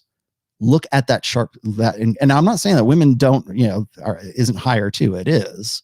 There's way higher in young men. That's number one. Number two is this. Lack of sex is driven mainly by the young, as you can see. So it's like 18 to 29. It's not 50 to 59. It's not 40 to 49. It is 18 to 29. What is that? What generation is that? Tell me. Is it the generation from 2008 to where we're at that you're saying that men are being taught to value sex and that's all that matters about you? Like, that's one of the first things I've always said when it comes to the red pill is like, I threw this at Myron myself. I said, do you think that notch count should be in some way a metric for judging whether that guy is high value or not? I said that on Friday. And I said that with purpose. I was intent on that because honestly, I don't think that ought to be the only metric, let's just say. I mean, success has got to be a metric, right? You've got to be able to understand women, and to do so, you've got to be able to be intimate with those women. But when it comes to personal success, when it comes to personal merit, when it comes to personal worth, there's a lot more metrics that go along with that. Now, here's the last one. This is young male virginity is on the rise. 2008 to 2018, 8% to 27%. I'm sorry, Preach. You are wrong. You are 100% provably wrong. This is not a result of teaching guys that they need to get laid, that there needs to be, like, that's the metric, right? To notch count and everything, and to do things. No, we're not. I'm not saying that guys don't do that to some degree, but it is in no way as significant as this incline or this increase here in just 10 years. That does not account for that. So when guys tell me, when I see, and women, when women tell me the same thing, oh, we're teaching guys. No, we're not. We're teaching guys that they need to be cads, that they need to go out and bang as many. No, we're not. And a matter of fact, we're teaching women to do that, not guys. In fact, we're teaching guys right now, watch out. You'll get me too'd. Be afraid. Be a virgin. Stay in control. Stay, no FAP, but here's free streaming 4K porn for you whenever you want it on demand. Now, of course, that's what tradcons will say about those stats. Well, it's because of pornography. Well, maybe that's part of it, because that's virtual access to unlimited sexuality. Yeah, might have a point there, but it's a lot more. You don't see that stark an increase just because of pornography. That is a societal thing. That is a societal conditioning from, and in 10 years, we're in 2021, right? That data is old by soon to be 3 years. So what's it going to look like in 2028? How many guys are going to be single and sexless? That's a really sharp incline for that kind of a stat. So when people tell you double standards, bullshit. Here it is, black and white. Bullshit. Okay, at least here in the United States, anyways. And when they want to say, oh well, it's like, we're teaching men that they have to be chauvinist and sexist, and young men are taught this really this unhealthy, toxic masculinity. Bullshit. There it is. 100 different ways. I don't know how else to make this like to put this in more stark terms. So when somebody says, well, we're teaching our boys this, no, that's the result of the trophy, the participation trophy generation. That's what that is. Everybody gets a prize. Everybody should feel good. But guys don't want to do it. They don't have to earn it. They're certainly not going to go out there and do anything about it. No, we tell guys that, yeah, well, let me tell you something. There's an upside to that as well.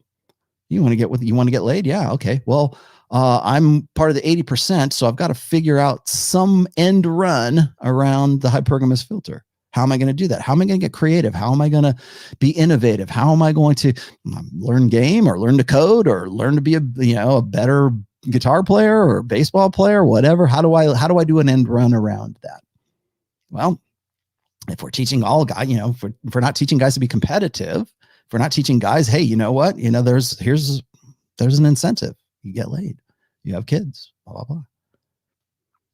They don't want to confront that. I would love to see, like, whenever I hear this, whenever I hear from guys, or whenever I hear like a critic talk about the red pill, or I hear a critic talk about whether usually it's feminists that make this up, or they'll say, masculinity it's a farce. It's a mask that boys wear. No, it's not. It's not that we're teaching them. It's not like they're all taught by some big, drill sergeant or some head coach or whatever. It's because we are teaching them exactly what these guys are teaching.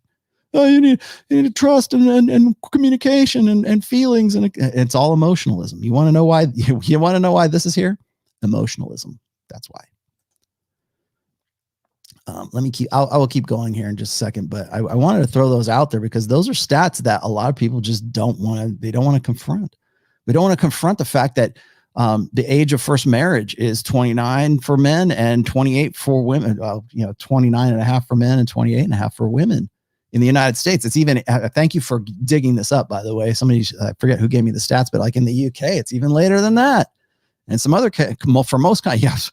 I used to think that the United States was kind of late to the party here with 29 and 28, but actually it's more like 32 and 34 or something like that in the UK. I can't remember.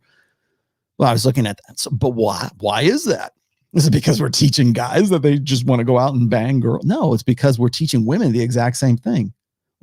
That's why when I was talking about Sandbergian hypergamy, when Sheryl Sandberg was doing her quote in her book Lean In, where she's giving advice to women, saying, have fun and have a hoe phase, right? Have your party years. Get with the bad boy, get with the rocker boy, get with the guy who's the commitment phobic guy, get with the guys that are fun to have sex with, but don't marry them. Wait until you're like 30 or whatever.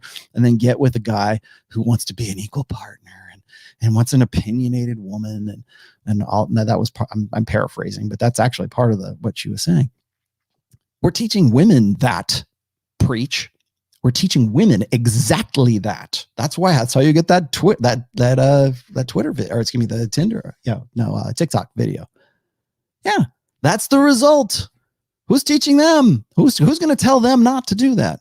Yay! That was a response to every single one of these things. Yay! Let's reinforce it. Let's say, you go, girl. That's what we're teaching. We're not teaching because this is not the result of that. This is not the result of that kind of teaching. So anyways, let me keep going here. Okay. What are you saying? Hi, do you have a list of all operative feminine social conventions? Yeah, if you go, well, the list, but a lot of them are covered in the first book in the society. And does any social masculine conventions exist today? Yeah, there are. This is one of them, actually. YOLO. You're looking at one right now, which is gaslighting, men gaslighting themselves, and blue pill men gaslighting other blue pill men, and hopefully gaslighting some people who think that they should get back on the farm, right?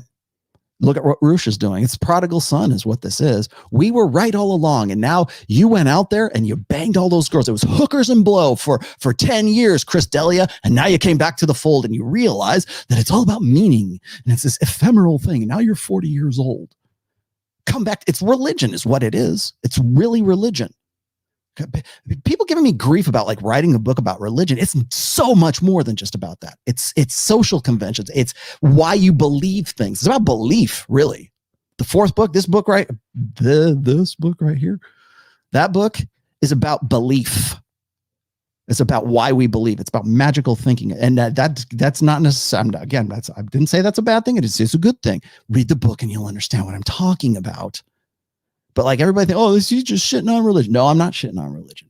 This is a good example of that. Their belief, their ideology locks right into that. That's what blue pill is. That's blue pill conditioning is an ideology. And it's an ideology that's based on emotionalism. And that emotionalism is based on gynocentrism. That feminine primary, fempowerment narrative needs an emotional connection. It needs for guys to come back to the plantation. It needs for guys to sign on to that religion. Emotionalism is a religion. The blue pill is a religion. And when one guy goes off the farm, when the prodigal son takes his inheritance, suddenly gets some amount of success and says, screw it, I'm out. And he goes and he has hookers and blow for 10 years. And then suddenly, hey, it's not what I think it's cracked up to be. Now I'm going to come back to the religion. And I've got Abba and Preach there to welcome me back into the fold. That's what this is. That's what the blue pill is. Instead of crossing that abyss, instead of becoming red pill aware, it's this. He tasted the forbidden fruit, right? Hookers and blow. He tasted the forbidden fruit for 10 years. Comes back and only because the women that he got with were incentivized to call him out, to give him grief. Now he's saying, Chris D'Elia is saying, oh, I've got all these emails of these girls. I got so many more. Girls would hit me up and just want me to be ready to go at DTF all the time, right? Okay, well, nobody's holding them accountable. Well, we'll hold you accountable. And guess what? Chris D'Elia, whatever, he will hold himself accountable too, because he gaslights himself. That's purple pill right there. He tasted red pill. He understands I get the game now.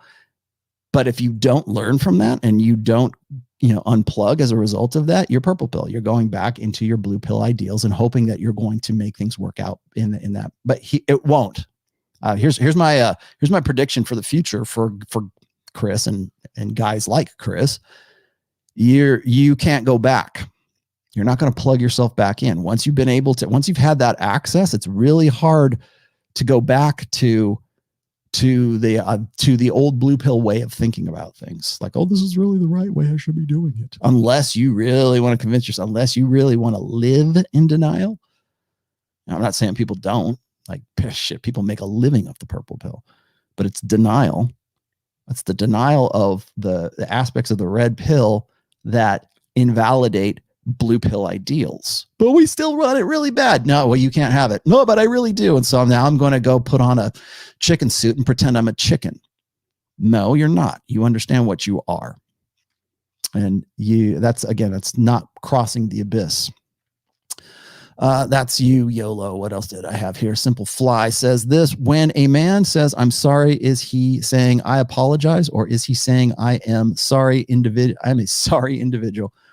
I have, oddly enough, as you might guess, I have a post, and it is an Iron Roll Tomassi number 9. It's the essay is called Sorry, as a matter of fact. Apologizing for a lack of game is not itself a game. Okay? Self-deprecation, apologizing is not going to endear you to women. In fact, being unapologetic, being on top of your game.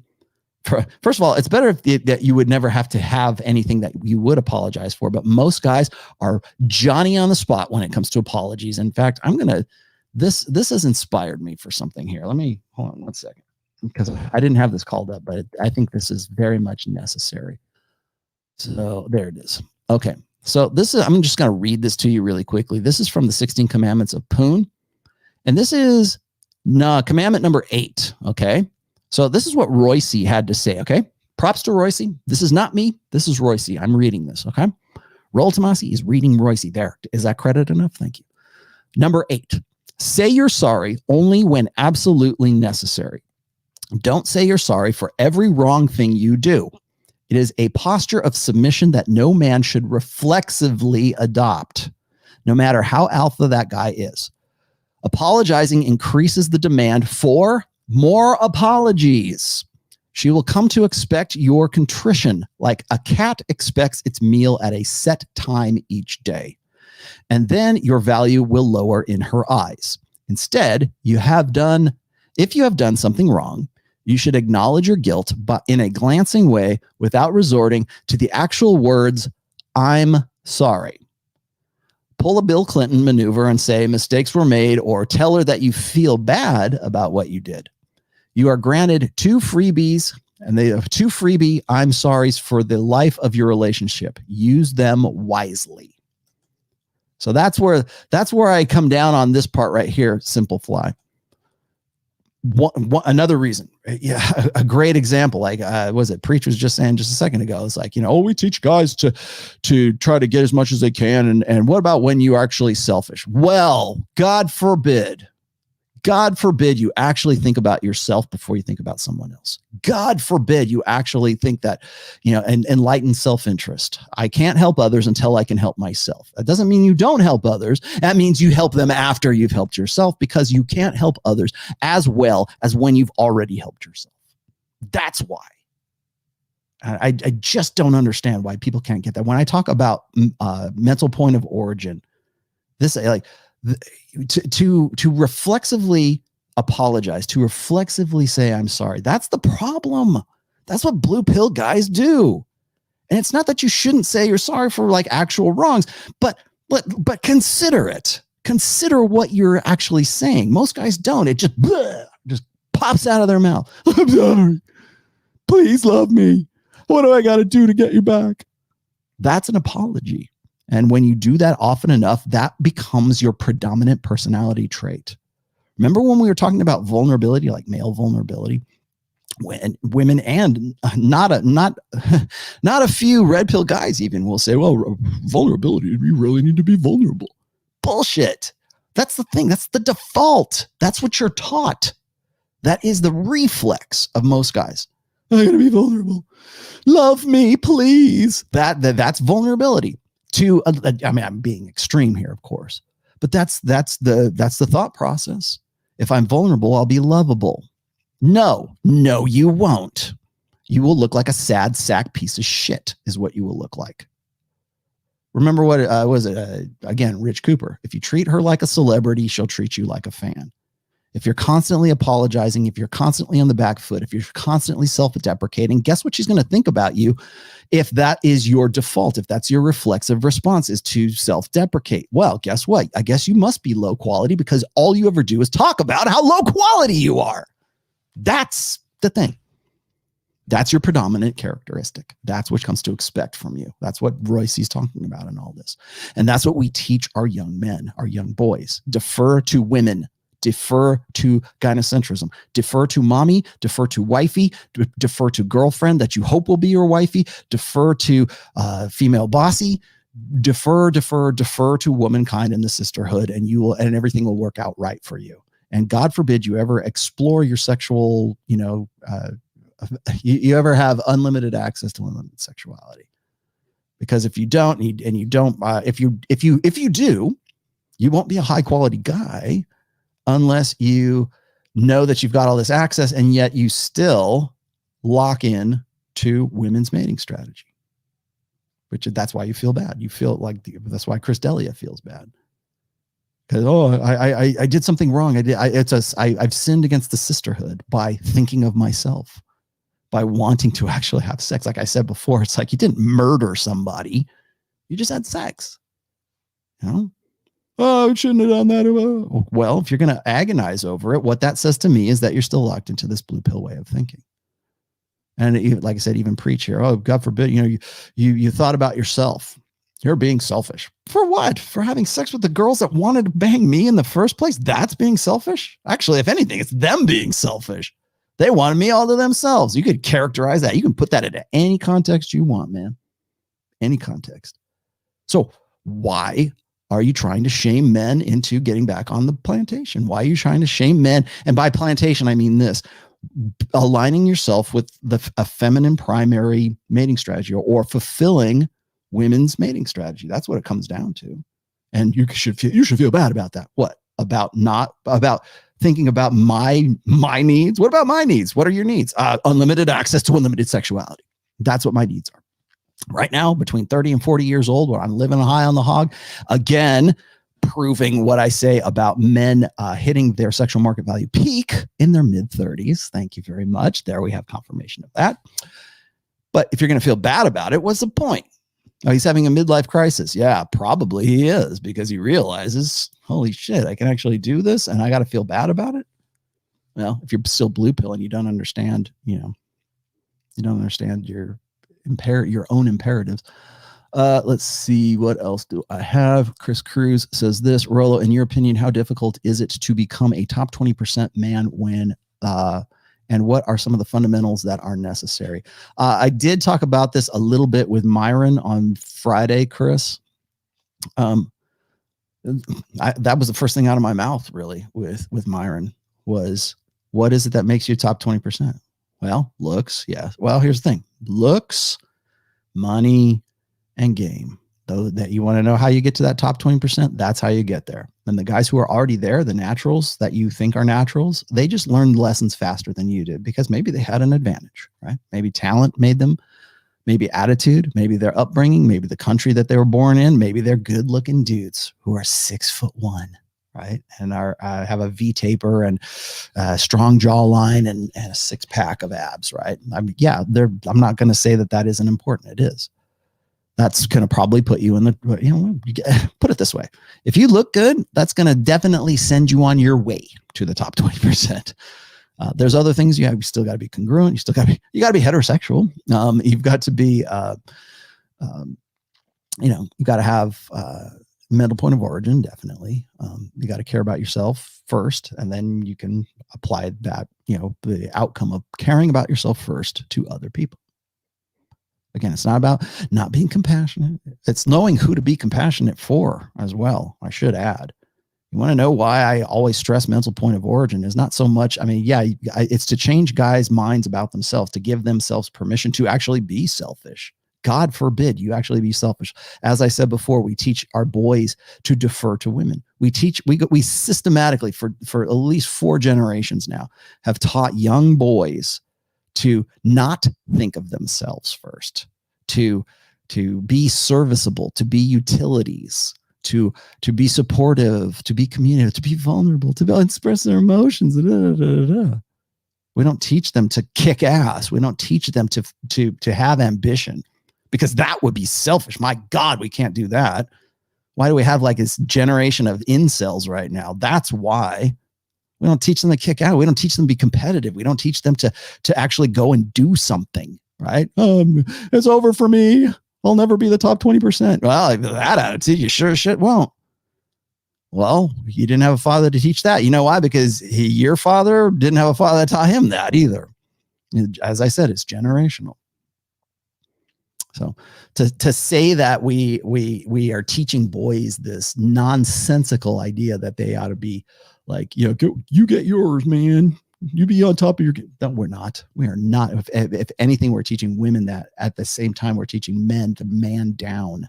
You want to know why women have such a problem with guys today? Oh, I need a real man. Where's a real man at? You know, when the floodwaters rise, where's a man? You know, after having told them their whole lives to man down, be serviceable, be pliable, be gentle, be emotional, you know, because if you're not, then you'll be judgmental, and God forbid. Well, yeah, generation after generation of telling men to man down, and then suddenly you want them to man up, but don't man up too much, because if you do, you wouldn't want to be accused of being selfish. Fuck you. Yeah, and I'm sorry, but I'm sorry if I get a little passionate about that, but that is what I see as one of the primary faults of a westernized gynocentric social order, is telling generations of young men to man down, to defer to the feminine, to defer to the sisterhood. And you wonder why, when these guys get to be 29, like, the women don't want to get married. We wonder why we have a marriage rate the way it is right now. You wonder why women are going to, like, in 2030, women are predicted between the ages of 25 and 44. 52% of them will be single and childless. Morgan Stanley and Forbes are planning on it. Yeah, because we've systematically told boys not to think about themselves, not to be selfish. And when we do, we get gaslight. What else? Jeez, you guys have been very active, and I have been very remiss in my duties here. Let's see. Jesus fucking Christ. Okay, Rollo, what is your opinion on Reddit user Gay Lube Oil? I think he is a spurg, and I think he is a pathological liar. The guy has a definite emotional problem. He's a secret king, first of all. Let's see. Trying to politicize the red pill and smearing your work. Isn't TRP apolitical and a-religious? Yes, it is. It's actually a praxology, unless, of course, you want to turn it into an ideology and essentially a theology, which is what he's doing, and a lot of other guys are doing right now. I gave up on the red pill subreddit when it got quarantined. That subreddit, or that sub right now, which used to be good, is very inbred right now, and most people have abandoned it. That's why. So there you go. That's my take on that. Oh, good. Let's go get him. Let's go get Rollo. Successfully gamed a girl on the first date. This is throwaway. Was given the you got to marry her speech by family, and ended up gaslighting myself and effed up the second date. Yeah, I probably could have named this show "Don't Gaslight Yourself." How do I protect myself from the gaslighting? Well, first of all, you become truly red pill. You become red pill aware, and you accept that as a paradigm, and you live within that, and you understand that there is more opportunity and more advantage being red pill aware than there ever will be, and trying to make your red pill awareness work and in some way achieve your blue pill goals or your blue pill ideals. That's number one.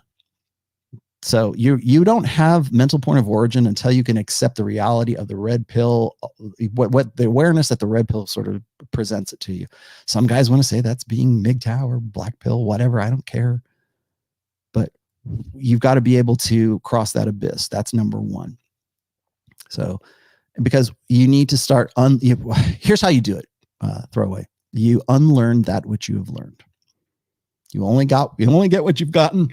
Excuse me, if you keep doing what you've done. And you need to be able to break those habits. You need to break those old mental models, let's say. I think that's probably, I know that sounds esoteric and really kind of like psycho babble, but it's true. You have to unlearn the stuff that the blue pill has, the ideals or the way of thinking that the blue pill has taught you. These guys like Abba and Preach, very good example of that. Should I go back? Nah, I don't think I'm good. Anyways, you guys get the idea. I'm going to pull that out of the stream. So there you have it. Got it. Throwaway. I got to you. Who else do I have in here? I've got to go back to a couple of these. Let me get to this one too. I've learned more beneficial mastery of masculinity from book 1 and 2 than I've ever learned from seeking in-person advice. Well, thank you for that. I'm glad it is done. I'm happy you were able to benefit from that. I always say that. People that tell me, "Oh, you saved my life," blah blah blah. I'm like, I don't know. It's like hard for me to like, "Oh, thank you. Come, brother. Let me give you a hug." I'm glad you benefited from that. Keep benefiting. show me your work. Show me what you've done with the tools that I have, what you say I have given you. Please do that. The highest compliment a student can give a teacher is to show that teacher what they have done with their knowledge that the teacher has imparted to that student. If you're martial arts, it's suddenly I'm a black belt and I'm the top of the game. Oh, well, good. That's very complimentary to the guy who taught you how to do what you do.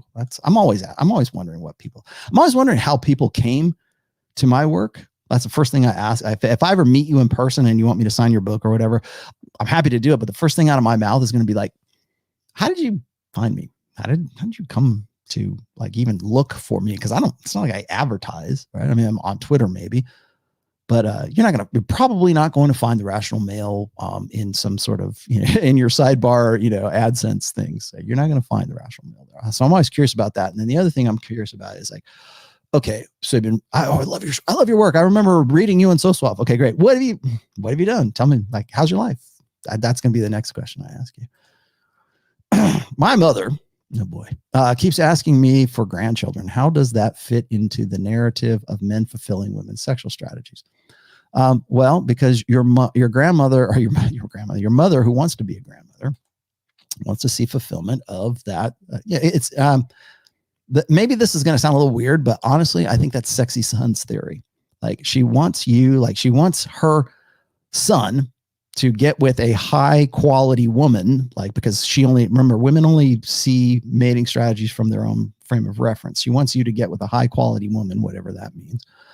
And then reproduce with her, because what happens is then that is an association. That is an association with her own quality, that I produced a son who's this hot, who got with this girl who's this hot, and look at my grandbabies. They're this hot. And again, it's not just about sex, or it's not just about like, reproductive value, but it's like value in two terms, really: alpha fucks and beta bucks. Those are the two. So when your mom is concerned with, say your dad's probably not the guy that's saying you really need to get married. He's probably not the one saying that. It's usually your mom who's saying something like that, because that is I think reproductive success is kind of a metric. I think it's an innate metric for women. Now women say, I don't want to have kids. Well, okay, but like for the ones that do, which is like most women, yes, that's part of that. It's part of women's psyche. It's part of solipsism, actually, is to like thinking about yourself so much that when something doesn't go the way that they want it to go, they'll try to find ways to force it to go that way. So when you are delaying that, or you're not getting, like, it used to be that if a guy didn't get married by the time he was like 30, then suddenly he's gay or something. I don't think that that's the case anymore, but isn't it interesting that we will ride men more for that than we will for women? I've brought this up. I brought this to light a few times, is that when a guy is failure to launch, I guess is the best way I can say it. When a guy is like 30 years old and he's still living at home, or he never went to college, or he's like, most tradcons will say, oh, he's trying to perpetuate his adolescence. He's a kidult, right? He's a Peter Pan boy. We'll talk about that. Boy, he's not even really a boy. He's 30 years old, right? Whether that guy's done that by choice or by circumstance or just whatever, we hold that guy to a different standard than we will for women. Because if a woman is 30 years old and she is still living with her parents, we're not going to say, oh, she's failure to launch. She just hasn't met the right guy yet, or she's working on her career, or we'll find some way to sort of make some euphemism as to why she is, in the position that she's in. For men, it is a statement of quality. Why? Because men have a burden of performance. So and I'll tell you this right now, if you are living at home and you're 30 years old and you are a failure to launch, you're a kidult. I'm not going to call you a kidult, but I will say this, is that if other people are giving you grief, it's because you have a burden of performance. The one I keep talking about all the time that everybody wants to go, oh, I don't know, it's the challenge of performance. It's the gift of performance. No, it's a burden of performance, and you fucked up. That's why. Sorry, everybody's looking at you. That's how it works. And I know, man, I was a fuck up for a long time. Wow. I had my fun, and then I finally got myself straightened out, and I did it myself. So didn't take anybody to kick me in the ass. It's just circumstances happen. That's how it worked. I made a lifestyle change. I gave myself permission to think about myself. Oh, that's you. Hold on. God forbid. What do you say? My father is beta. How do I let that affect me? You don't. How do I not let that? Oh, sorry. How do I not let that affect me? You don't. That's the other answer. It's the same answer. How do I do? How do I not? You don't. You're you. You're not your dad. Simple as that. Easy, easy, easy. Give me a hard one next time, guys. Jeez. No. Well, so what? Yeah, he's a chump. He's an AFC. He's a beta. What my dad wasn't necessarily a beta. My dad would, if I was to put him on like the Vox Day sociosexual hierarchies, I would say my dad was a delta. He was a very frustrated delta, but he was a delta. He was kind of like, he just wanted to do what he was supposed, like, hey, tell me what I got to do. I'm going to do it. I'm going to get a pension. I'm going to retire. And this is all I got to do to have a good wife and some kids. And it was just like sort of set it and forget it. Right. That guy. And he was very much, my dad was very, I don't say pragmatic because he wasn't really pragmatic, but he was certainly, he was a skeptic. He was an atheist. He was like really straightforward. He did what was what was expected of him. And really never had much ambition beyond, wanted a good, decent, he wasn't looking to be like president of the United States or a rock star or anything. He left that to me, right?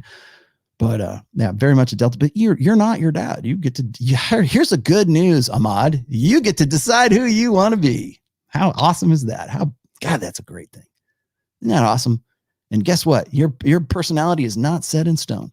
Your personality cannot be defined by stupid little MBTI letters. Right? Your personality is in flux, and who you are today will not be who you are tomorrow. Does that make you feel good? Is that for, let me play Tony Robbins. Hey, guys, get out there and go. No, you just get to decide what you want to do. You can fuck things up, or you can make things good for yourself. It's up to you. How you deal with that? Here's how you do it. Here's how you do this. Oh, Ahmad, that just came into my brain. Okay. Here's how you do this. You're going to be discontent. That is the human state, is discontent. You get to decide whether you want to deal with that discontent creatively or destructively. Now, ROLLO TOMASSI is going to tell you to be constructive. Build something. Go off, build that thing, come back and say, ROLLO, look what I built. And I'm going to go, God, you made me proud, son. Thank you. That's what I'm going to do. That's how you not be your dad. Who else do I have in here? I'm going to close the show here in a little bit. I actually got done earlier than I expected. Where did that come from? Sorry. I do need to back up to one or two of these. I know I missed a few. Thank you for the super sticker. I always like those. Although I can't really see them in StreamYard, but I can in the YouTube feed. Ahmad. My father is a beta. Well, does that mean you have to be a beta? I don't think so. Why does Rollo mumble? What's he talking about right now? How to defend ourselves from women at the workplace. Be cautious. Use good judgment. Be judgment. Don't be afraid to be judgmental. Use good judgment. Follow your instinct. Women form secret groups and demand quotas. Quotas of what? Beta men support. We can't say much without the risk of being fired or ostracized. Greetings from Brazil. How do you defend yourself? You quit your job.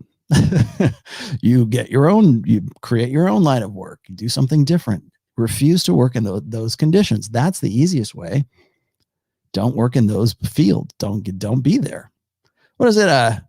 Who said this? Was it Mr. Miyagi or Bruce Lee? It was like, what the best block is not to be there. There you go. That's how you do. How do I defend myself? That's how you defend yourself. This. You get it. Your face isn't there when the fist is. That's how you defend yourself. How do I do that? Well, what if I can't? What if I can't leave?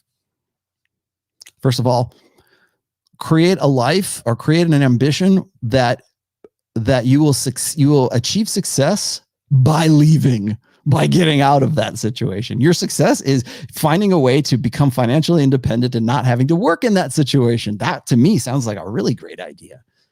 It's not really tough to do. Well, what you're asking me, what you want me to say is like, oh, use game on these girls. Well, I mean, you can use, like, when it comes to like workplace stuff. I talked about this with Josh Fluke a few times. When you're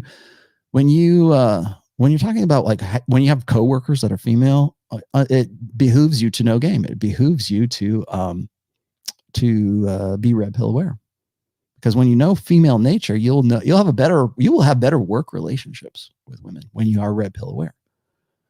And that doesn't mean you have to kiss their ass, and that doesn't mean you have to, I'm not saying supplicate or anything. I'm just saying if you are in a situation right now where you're at work and you can't get out of that line of work or whatever, just by logistics or whatever it is that you're doing, like at least right now, anyways, it behooves you to understand women's nature, because then you will understand when women are, when they're ovulating, right? When they're whatever.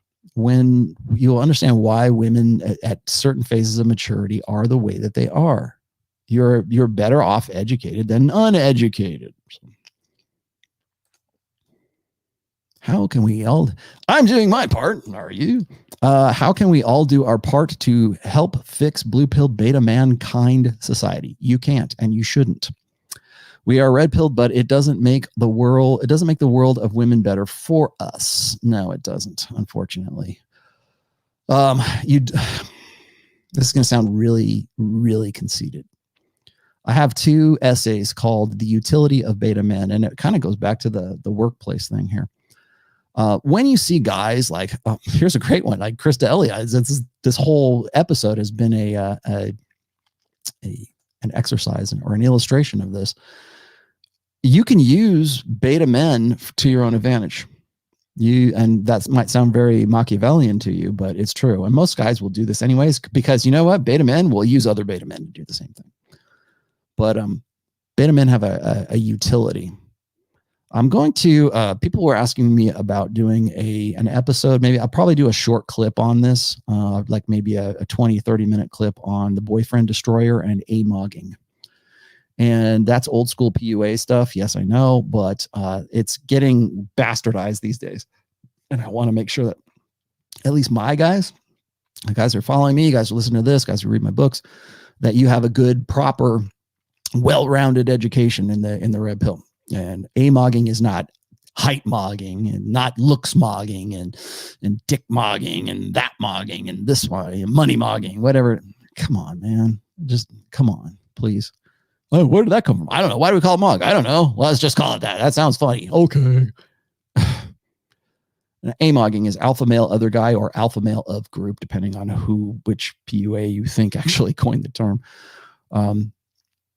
And so the reason I'm bringing this up is because that is the most obvious utility of beta men, is to do a boyfriend destroyer, to use betas. It's almost like red pill jujitsu or judo, right? You use your opponent's energy against them. That's what the boyfriend destroyer really is. But amogging, like you got a guy who's like kind of like flexing on you on a girl, or maybe you want to amog somebody else. A lot of guys will do that. Most men don't even realize they're being amogged, or they are, but they can't do anything about it because, first of all, they're too pussy. And even if they weren't too pussy, they can't deny that the girl that you're using amogging on is attracted to you and wants to get with you. There's already the most successful amogging is when the girl is actually aroused and attracted to you in the first place, and there's nothing that dude can do. And as a matter of fact, anything that guy says only reinforces your value. That's what I mean by using beta men to your advantage, leveraging it. Now, are you gonna make friends that way? Probably not. But do you care? Probably not. It depends on what your ultimate goal is, or what your ultimate plan is. Oh, that sounds very asocial. Well, welcome to the world. You can't be everybody's friend. Everybody's not out to get you, but everybody is out for themselves. Chris B in Philly gave me, I guess, another sticker. Thank you for that, my friend. I like those. I don't know why. What did you say?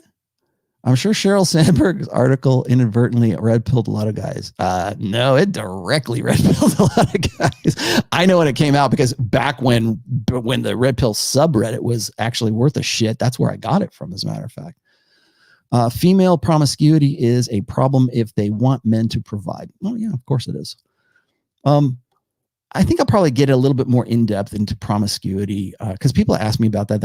I feel like I owe you guys a full episode, like a long form episode about infidelity. Maybe this wasn't the best example of that because Chris technically, well, I guess he did. I guess he said he cheated on his girlfriend or whatever. You have to remember that infidelity is only infidelity if there is an implication of commitment. This is why I always tell guys when they tell me about like I'm spinning plates, but what if one plate finds out about the other? So and that's the whole that's like a foreign thought to guys who are like blue pill. Right? Oh, I could never have more than one girl concurrently. Well, the reason why you think that is exactly the same reason why Krista Elia and these guys, Abba and Preach, have such a problem. Because you're not supposed to. How dare you? Oh, damn it, I don't have that queued up. How dare you? You lose. Good day, sir. Like they think you're a loser for doing that. They think you should, God forbid you ever do that. Okay, well, what about this? I've had guys tell me this all the time. I've got a great girl. She's awesome. She's put on a little weight since I got with her. And I'm not really into it with her anymore. And my needs aren't getting met. Right. I don't really want, how do I, they usually start with this. They'll say, how do I get my girl to go to the gym? How do I, and if you ask me, I will tell you. I say, you know what, here's what you do. You say, you get your fat ass in the gym, or you start going and you say, boy, there's lots and lots of ways to do it.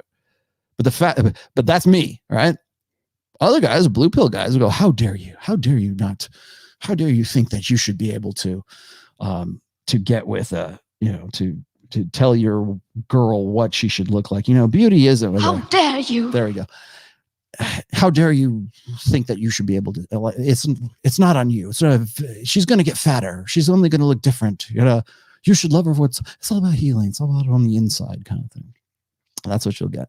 And then you'll get the guys who go, well, I got to break up with her. I'm thinking about breaking up with her because she's not what I want. She's not.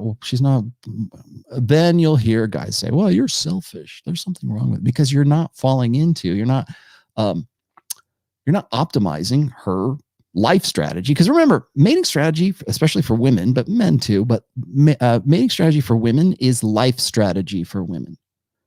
So ultimately, when that woman gets to her epiphany phase, when she gets to be 30 years old, 29, 31, somewhere around there, that's when the crossover of sexual strategy and life strategy sort of, the rubber meets the road, man.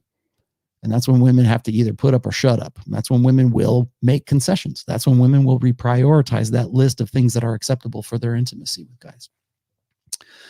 So, and then here's the other thing I need to point this out too. And I don't think I covered this accurately throughout when I was doing the video here, is what Krista Elia is doing is he is pegging his self-worth to his sexual market value. And this is exactly what I would expect from women. So when I was talking to, like, there was Robin Korth, that's what her name was. There was she's a prominent feminist writer, I think. I'm pretty sure she's a feminist writer. I did an essay about her way back in the day, but she was pushing, like, she was 58 or 59, single or divorced or whatever. And she wrote this article about getting with this guy who was younger than she was, like probably in his late 30s, maybe early 40s, and suggested, God, oh my Lord, suggested that she actually wear lingerie when they're fooling around. Like, oh, do something for me. Do something for my pleasure. You would look better if you wore this black skimpy outfit. You would look better if you grew your hair out. You would look better. Boy, you'd be so hot if you just did this. Like, guys even doing that is, first of all, that's a judgment call. But women tag their self-worth to their sexual market value. And I see more and more guys doing that too. So she wrote this big article about how dare this guy? How dare you? How dare you ask me to put on lingerie? How dare, like, my personal, and she made this whole article about her personal worth. I'm like, he just asked you to put on something sexy for him. How is that in any way some sort of, cosmic, universally significant thing? He just wants to bang you in some lingerie. Is that so much to ask? Aren't you the one saying, oh, well, tell me what you like and I'll tell you what I like? Unless it makes me feel bad about my self-worth because you don't think I look good just naked. So when I read stuff like that, and she's older, right? But I see the same thing happening. Thank you for that. That separating values. That's right. Oh man, damn, Johnny on the spot. Thank you for that. That was the name of it was separating values was the name of the essay. Thank you for that, Sam Bada. He just put the image on my text over here. So yeah, separating values. Women cannot separate their sexual market value from their personal value. So when you make judgment calls about a woman's weight or what she looks like, or how do I get her to wear lingerie, or how do I, or I'm thinking about blowing her off. I'm thinking about dumping her because I want to get a hotter girl or whatever. That makes you, first of all, it makes you an asshole. But why? Why does it make you an asshole for doing that? In fact, if anything, you should be the good guy because you're breaking it off legitimately, and then you're going to go sow your wild oats, right? Then you're going to go be Krista Elia. So rather than cheating on her and having that whole, betrayal thing going on, you go, okay, this isn't working for me. Here's a divorce, or here, I'm breaking up with you, whatever. I'm out. Well, you're still going to, only men, you're still going to get that.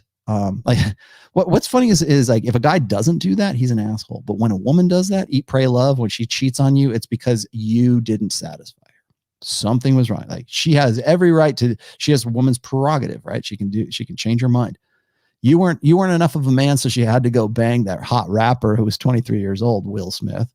Oh, I guess I'm my bad. Sorry. She's a loyal woman after all. Oh, I read that this week too. But it's your bad. And even in the best of situations where you go, you know what? Hey, I did it the way everybody said I should. I broke up with her, and now I'm getting with the girl the hot young chippy that I wanted to get with, who's throwing herself at me. Thank you very much. Right? You're still an asshole because you decided to dump a good woman she was there for you all the time. She was there and wanted to be with you. Well, she wasn't what I wanted. She wasn't meeting my needs. What about my needs? Doesn't matter. What about my needs only applies to women. Doesn't apply to men. So even in the best of circumstances, you're still going to be an asshole. I'm not saying go cheat. Yeah, do the right thing, right? But understand that even when you do the right thing, you're still going to be an asshole. Because women attach their sexuality, they attach their sexual market value, their sexual agency, really, to their own self-worth. That's why Robin Korth at 58 was writing these articles.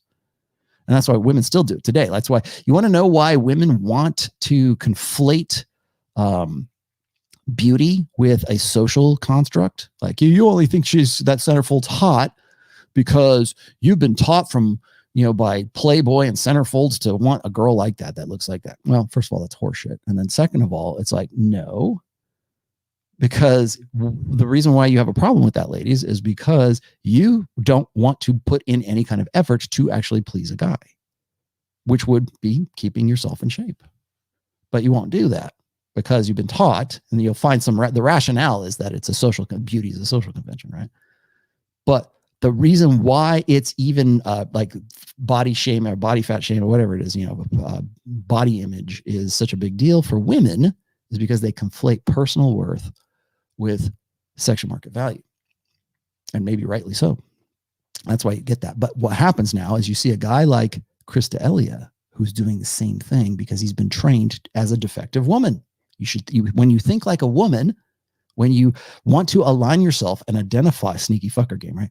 When you want to identify your own identity, your own personality to be as accommodating, as amenable as possible, to be more female-like, when you start adopting female forms of thinking, that's how you get guys like Abba and Preach trying to get you back on the plantation, because they think that the way to do it, the key to a successful life is to think about her and think about her needs and optimize her sexual strategy. And you should only be with one woman, and there's consequences to pay for promiscuity. And they'll talk to you till they're blue in the face if you're a guy.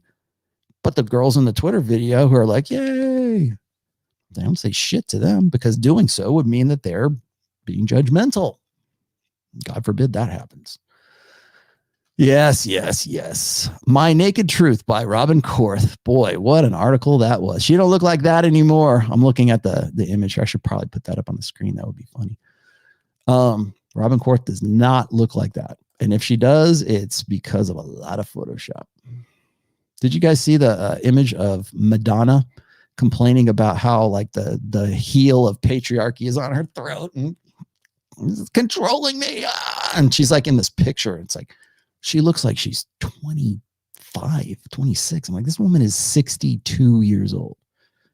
So, but the patriarchy has crushed you to the point where they created this program called Photoshop to take out all of the crow's feet along your eyes and all of your anything that would make you possibly look like you're a year over 30. But that's oppression. Yeah. What did you say? Sam Whiskey, Rollo, did your fourth book change your view of religion? No, actually, if anything, it reinforced it. I know it's a view of religion. I would say that my view of religion hasn't changed, but I think I have expanded the scope of what I would consider religion has changed. I think that our gynocentric social order and emotionalism is sort of a secular religion right now. When I've said this a zillion times, is that feminism has slowly or quickly, depending on the case, assimilating mainstream old order religions right now. Christianity is the easiest one. But in Islam as well, in Judaism, Krishnaism also is very it's funny. One thing that I did not know before I wrote the book was that there is a huge Western push by women to get into Krishnaism. If you look at like Tulsi Gabbard is a Krishna woman, girl, whatever. And I was looking at this, and I was looking at some of the gatherings, Krishna, and it's like, it's women, it's white Western women that are part of this. And I was just dumbfounded by it because I didn't understand the appeal until I looked at the religion. I understood. Now I get it. But yeah, I would say that if my views have changed, it has been that I would expand the definition of what is religion and why we do it this way. Like I think societally, in a gynocentric Western, societally, I would say that we are leaning back towards sort of this like rudimentary kind of shamanism, or this we're looking for like give me that old religion, right? Wiccans. I'm not saying that that's a big deal. It's not. It's very still a fringe religion, but the idea of the goddess worship it's expanded into secularized religions. So the things that women prioritize, here's a good example, actually, the whole thing with Abba and Preach. Like, the reason why we think that guys have this particular responsibility is because we think men, particularly beta men, should be responsible for optimizing and fulfilling women's mating strategy. And when you take that and you apply magical thinking to that, then that becomes goddess worship. So when we had old order, like patriarchal religions, like Abrahamic religions, like Judaism, Islam, and Christianity, when you take those are very male-centered religions. Even Krishnaism, to an extent, is kind of Krishna's male, right? But a lot of that is based on like the parts that women keep of those religions are the ones that are complementary to a female experience, and the stuff that they want to throw away or rewrite or make gender neutral, all of that stuff is whatever complements a male life experience. And as a result, you get a secularized version of all of these old religions, which I think honestly is going to end up becoming a new religion at some point, if we're not already there. But it's going to be a religion that is it's going to be by women for women. Whereas for Abrahamic religions, or patriarchal religions, let's just say, it is the basis of those religions, the basis of the myths, the basis of the beliefs, the basis of what is good and what is not good for humankind, and how to experience God is all from a male perspective. For this new order religion, we're going to do it. We're going to be by women for women from a female perspective. So that's what's changed, if anything. All right, I'm going to get through these and we're done. Cold Steel. I'm sure Cyril Sandberg inadvertently. Okay, yeah, he did. Did I get anything else up here? I don't think so. Got to that. Got to Sam Whiskey. Got to a few other people here. Anybody else want to ask me something? Yes, I do. I have a pop filter. Will this make it better if I do this and I have this in my hair? Here. Does this make me sound better? I have a pop filter. No, I actually have a pop filter that's part of the board. I guess it's not working as well as it should. People don't like that. Sam Bada is doing the audio for religion right now. How are we going, Sam? How's it going? Why don't you tell everybody the progress you're making? Because I need to know. George Gammon just recommended your book to his huge audience. Who's George Gammon? I have to go look. He has a huge audience. Thank you for that, George Gammon. I'll be happy to go talk to you about it too. Who is George Gammon? He has a huge audience. I will look him up right after I hang up with you guys. How's that? There you go. I was looking for this one. Is mentality the only barrier to accessing the red pill via gaming mental point of origin? PA. Do I plan on meeting? I do plan on meeting. Oh, okay, good. I hope so. No, I mean, not entirely. What did you say? Mentality. Well, I mean, yeah, you do have to change your mind about yourself. Yes, that's the first place you start, but you have to use that unlearning what you've learned, changing who you are, like deciding, actually giving yourself permission to change who you are is the next step. And then actually doing that. If there's steps for it, I guess. Again, I'm not a step guy. I'm not going to give you a process, but if there is a process, I would assume that that's probably it. And that's how you get to mental point of origin. Mental point of origin doesn't mean jack shit unless you actually do something about it. Show your work. That's how you do it. Wax on, wax off. I don't mean wax off. George Gammon. I'm going to go look up George Gammon here in a second. I know I missed a couple, so I'm going to backtrack a little bit. Senna himself says how to deal with beta male haters or white knights. Again, the best defense is to not be there. So remember, when you're dealing with beta male haters, and Lord knows I've got plenty of them, as well as white knights, pick your battles. You don't have to. Do you have to? Do you have to deal with them? Why? You're gonna. Here's what I've found out about. There's a lot of similarities between beta male haters and white knights and young women. Most of the guys who have a problem with me, and it's usually guys that have a problem with me. It's not women. Women, I get to a point where it's like either I reach the point of diminishing returns with women, and I just like, okay, I'm not going to apply reason to this. I think anybody watching this, anyone within earshot, has probably learned everything that I can probably teach them through your example, young lady. But beta male guys and white knights do exactly the same thing because they have the same mentality. They are the defective young ladies that used to be who are taught to be defective young girls. We teach our boys to be defective girls. They're defective young men who think that they're defective, or who are defective young women. So Donovan Sharp told me about you. Oh, definite G. Well, thank you for that, definite G. Yeah, good. Thank you, Donovan. Always.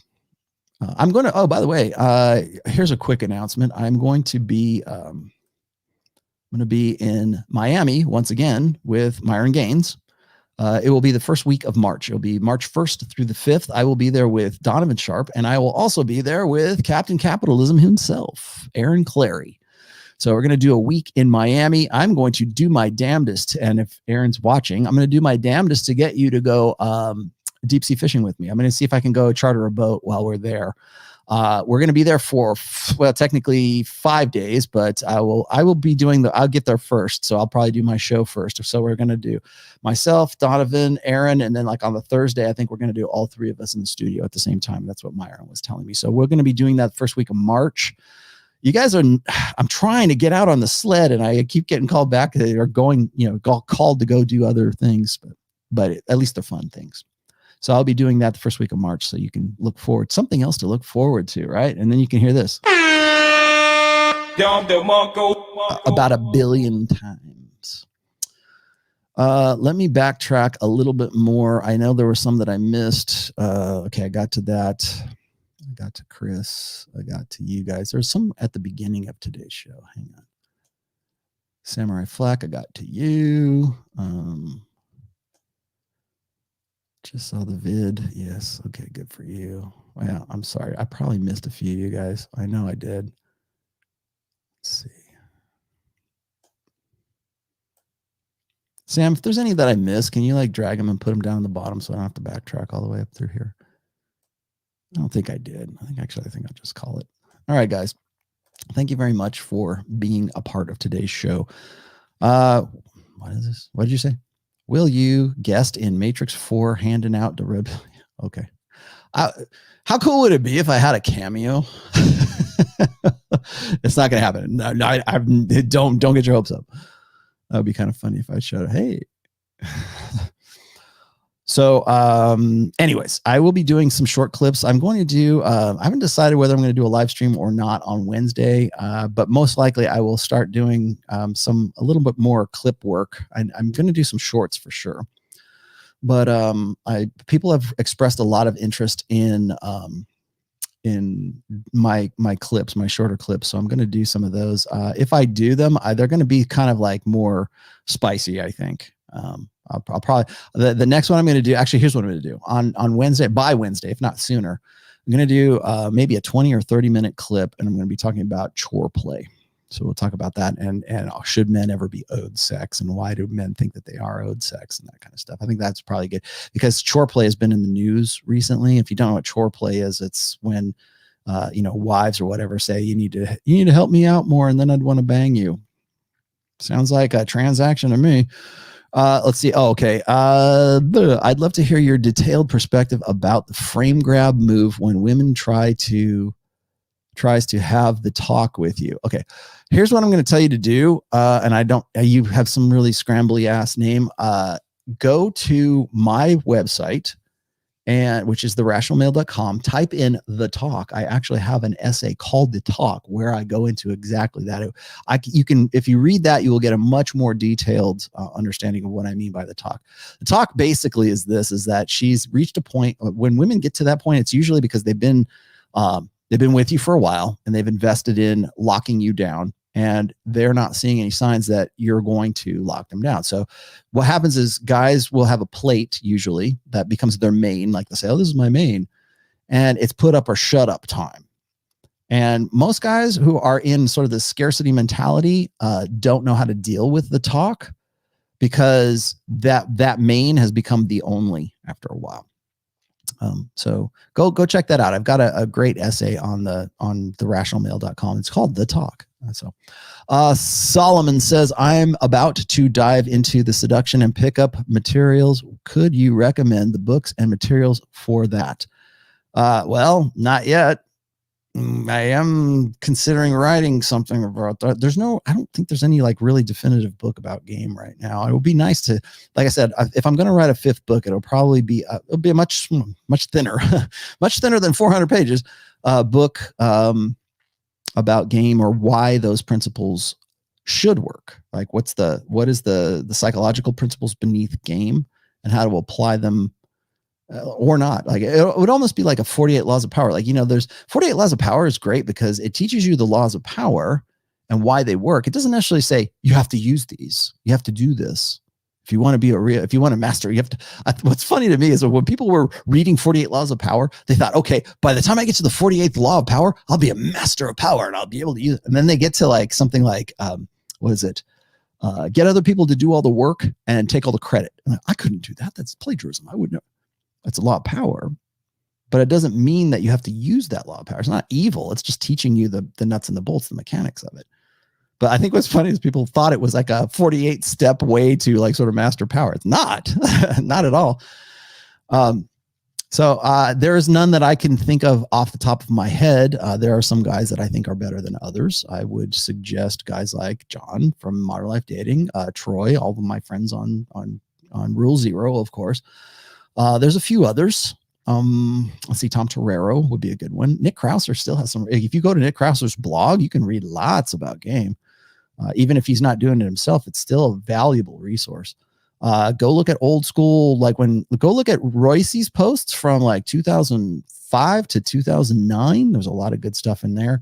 Mystery method, I think, is still valid, but it needs to be updated for today. I think the principles and the underlying, like I said, nuts and bolts and mechanics of it are still applicable and still work, but you would have to modify them to really be relevant today. So Red Pill Mike, society has been trying to legislate morality since the 80s. Yes. Fast forward 40 years, and now a man's natural biology is trying to be reprogrammed. Sam Whiskey, I cannot relate to these guys. I already read that. Simple Fly, when a man says, I'm sorry, I got to that one already. Thanks. Sam Whiskey, here it is. Elvis used to kiss women from a concert stage while their husbands watched. This is a sad state of affairs. Yeah, well, what about Jason Momoa at Comic-Con, where he's like holding these dudes off and he's doing these jokes, you know, he's got his arm around some girl who's just like swooning because she's with Jason Momoa, and her nerd boyfriend is like, oh, you know, and if you're the guy, if you're the chump that's willing to do that, well, that's kind of on you. And notice that they're almost always at like Comic-Con or something. So nobody says anything to Jason Momoa. There's no ABBA and Preach show that says Jason Momoa really shouldn't do that at Comic-Con. Yeah, because he's Jason Momoa. He can get laid. He can do whatever he wants to. And everyone knows it. Arnold Cash says, my mother keeps asking me for grandchildren. We got to you. Simple Fly, when a man says, I'm sorry, I got to that. Brian Johnson, I already talked to you. Okay, we're caught up. All right, guys. Thank you very much. I'll see you guys on Wednesday. I don't have anything between now and then. I will have a new blog post written for the Rational Male. I need to get up to at least twice a month. I'm only at once a month right now, so that's why I haven't got to it. Got that going on. If you have not bought the Rational Male Religion, please give it a shot. It is in the very first link in the description. Please like this video and pass this video around, copy, paste it, whatever you got to do. And there you go. So check that out. Pick up the Rational Male, and there you have it. So we'll talk later. Wednesday, look for a short clip. If I don't do, I'm going to do a short clip, and by short clip I mean like half an hour long. So check that out on Wednesday, and I will talk to you later. Thanks, guys.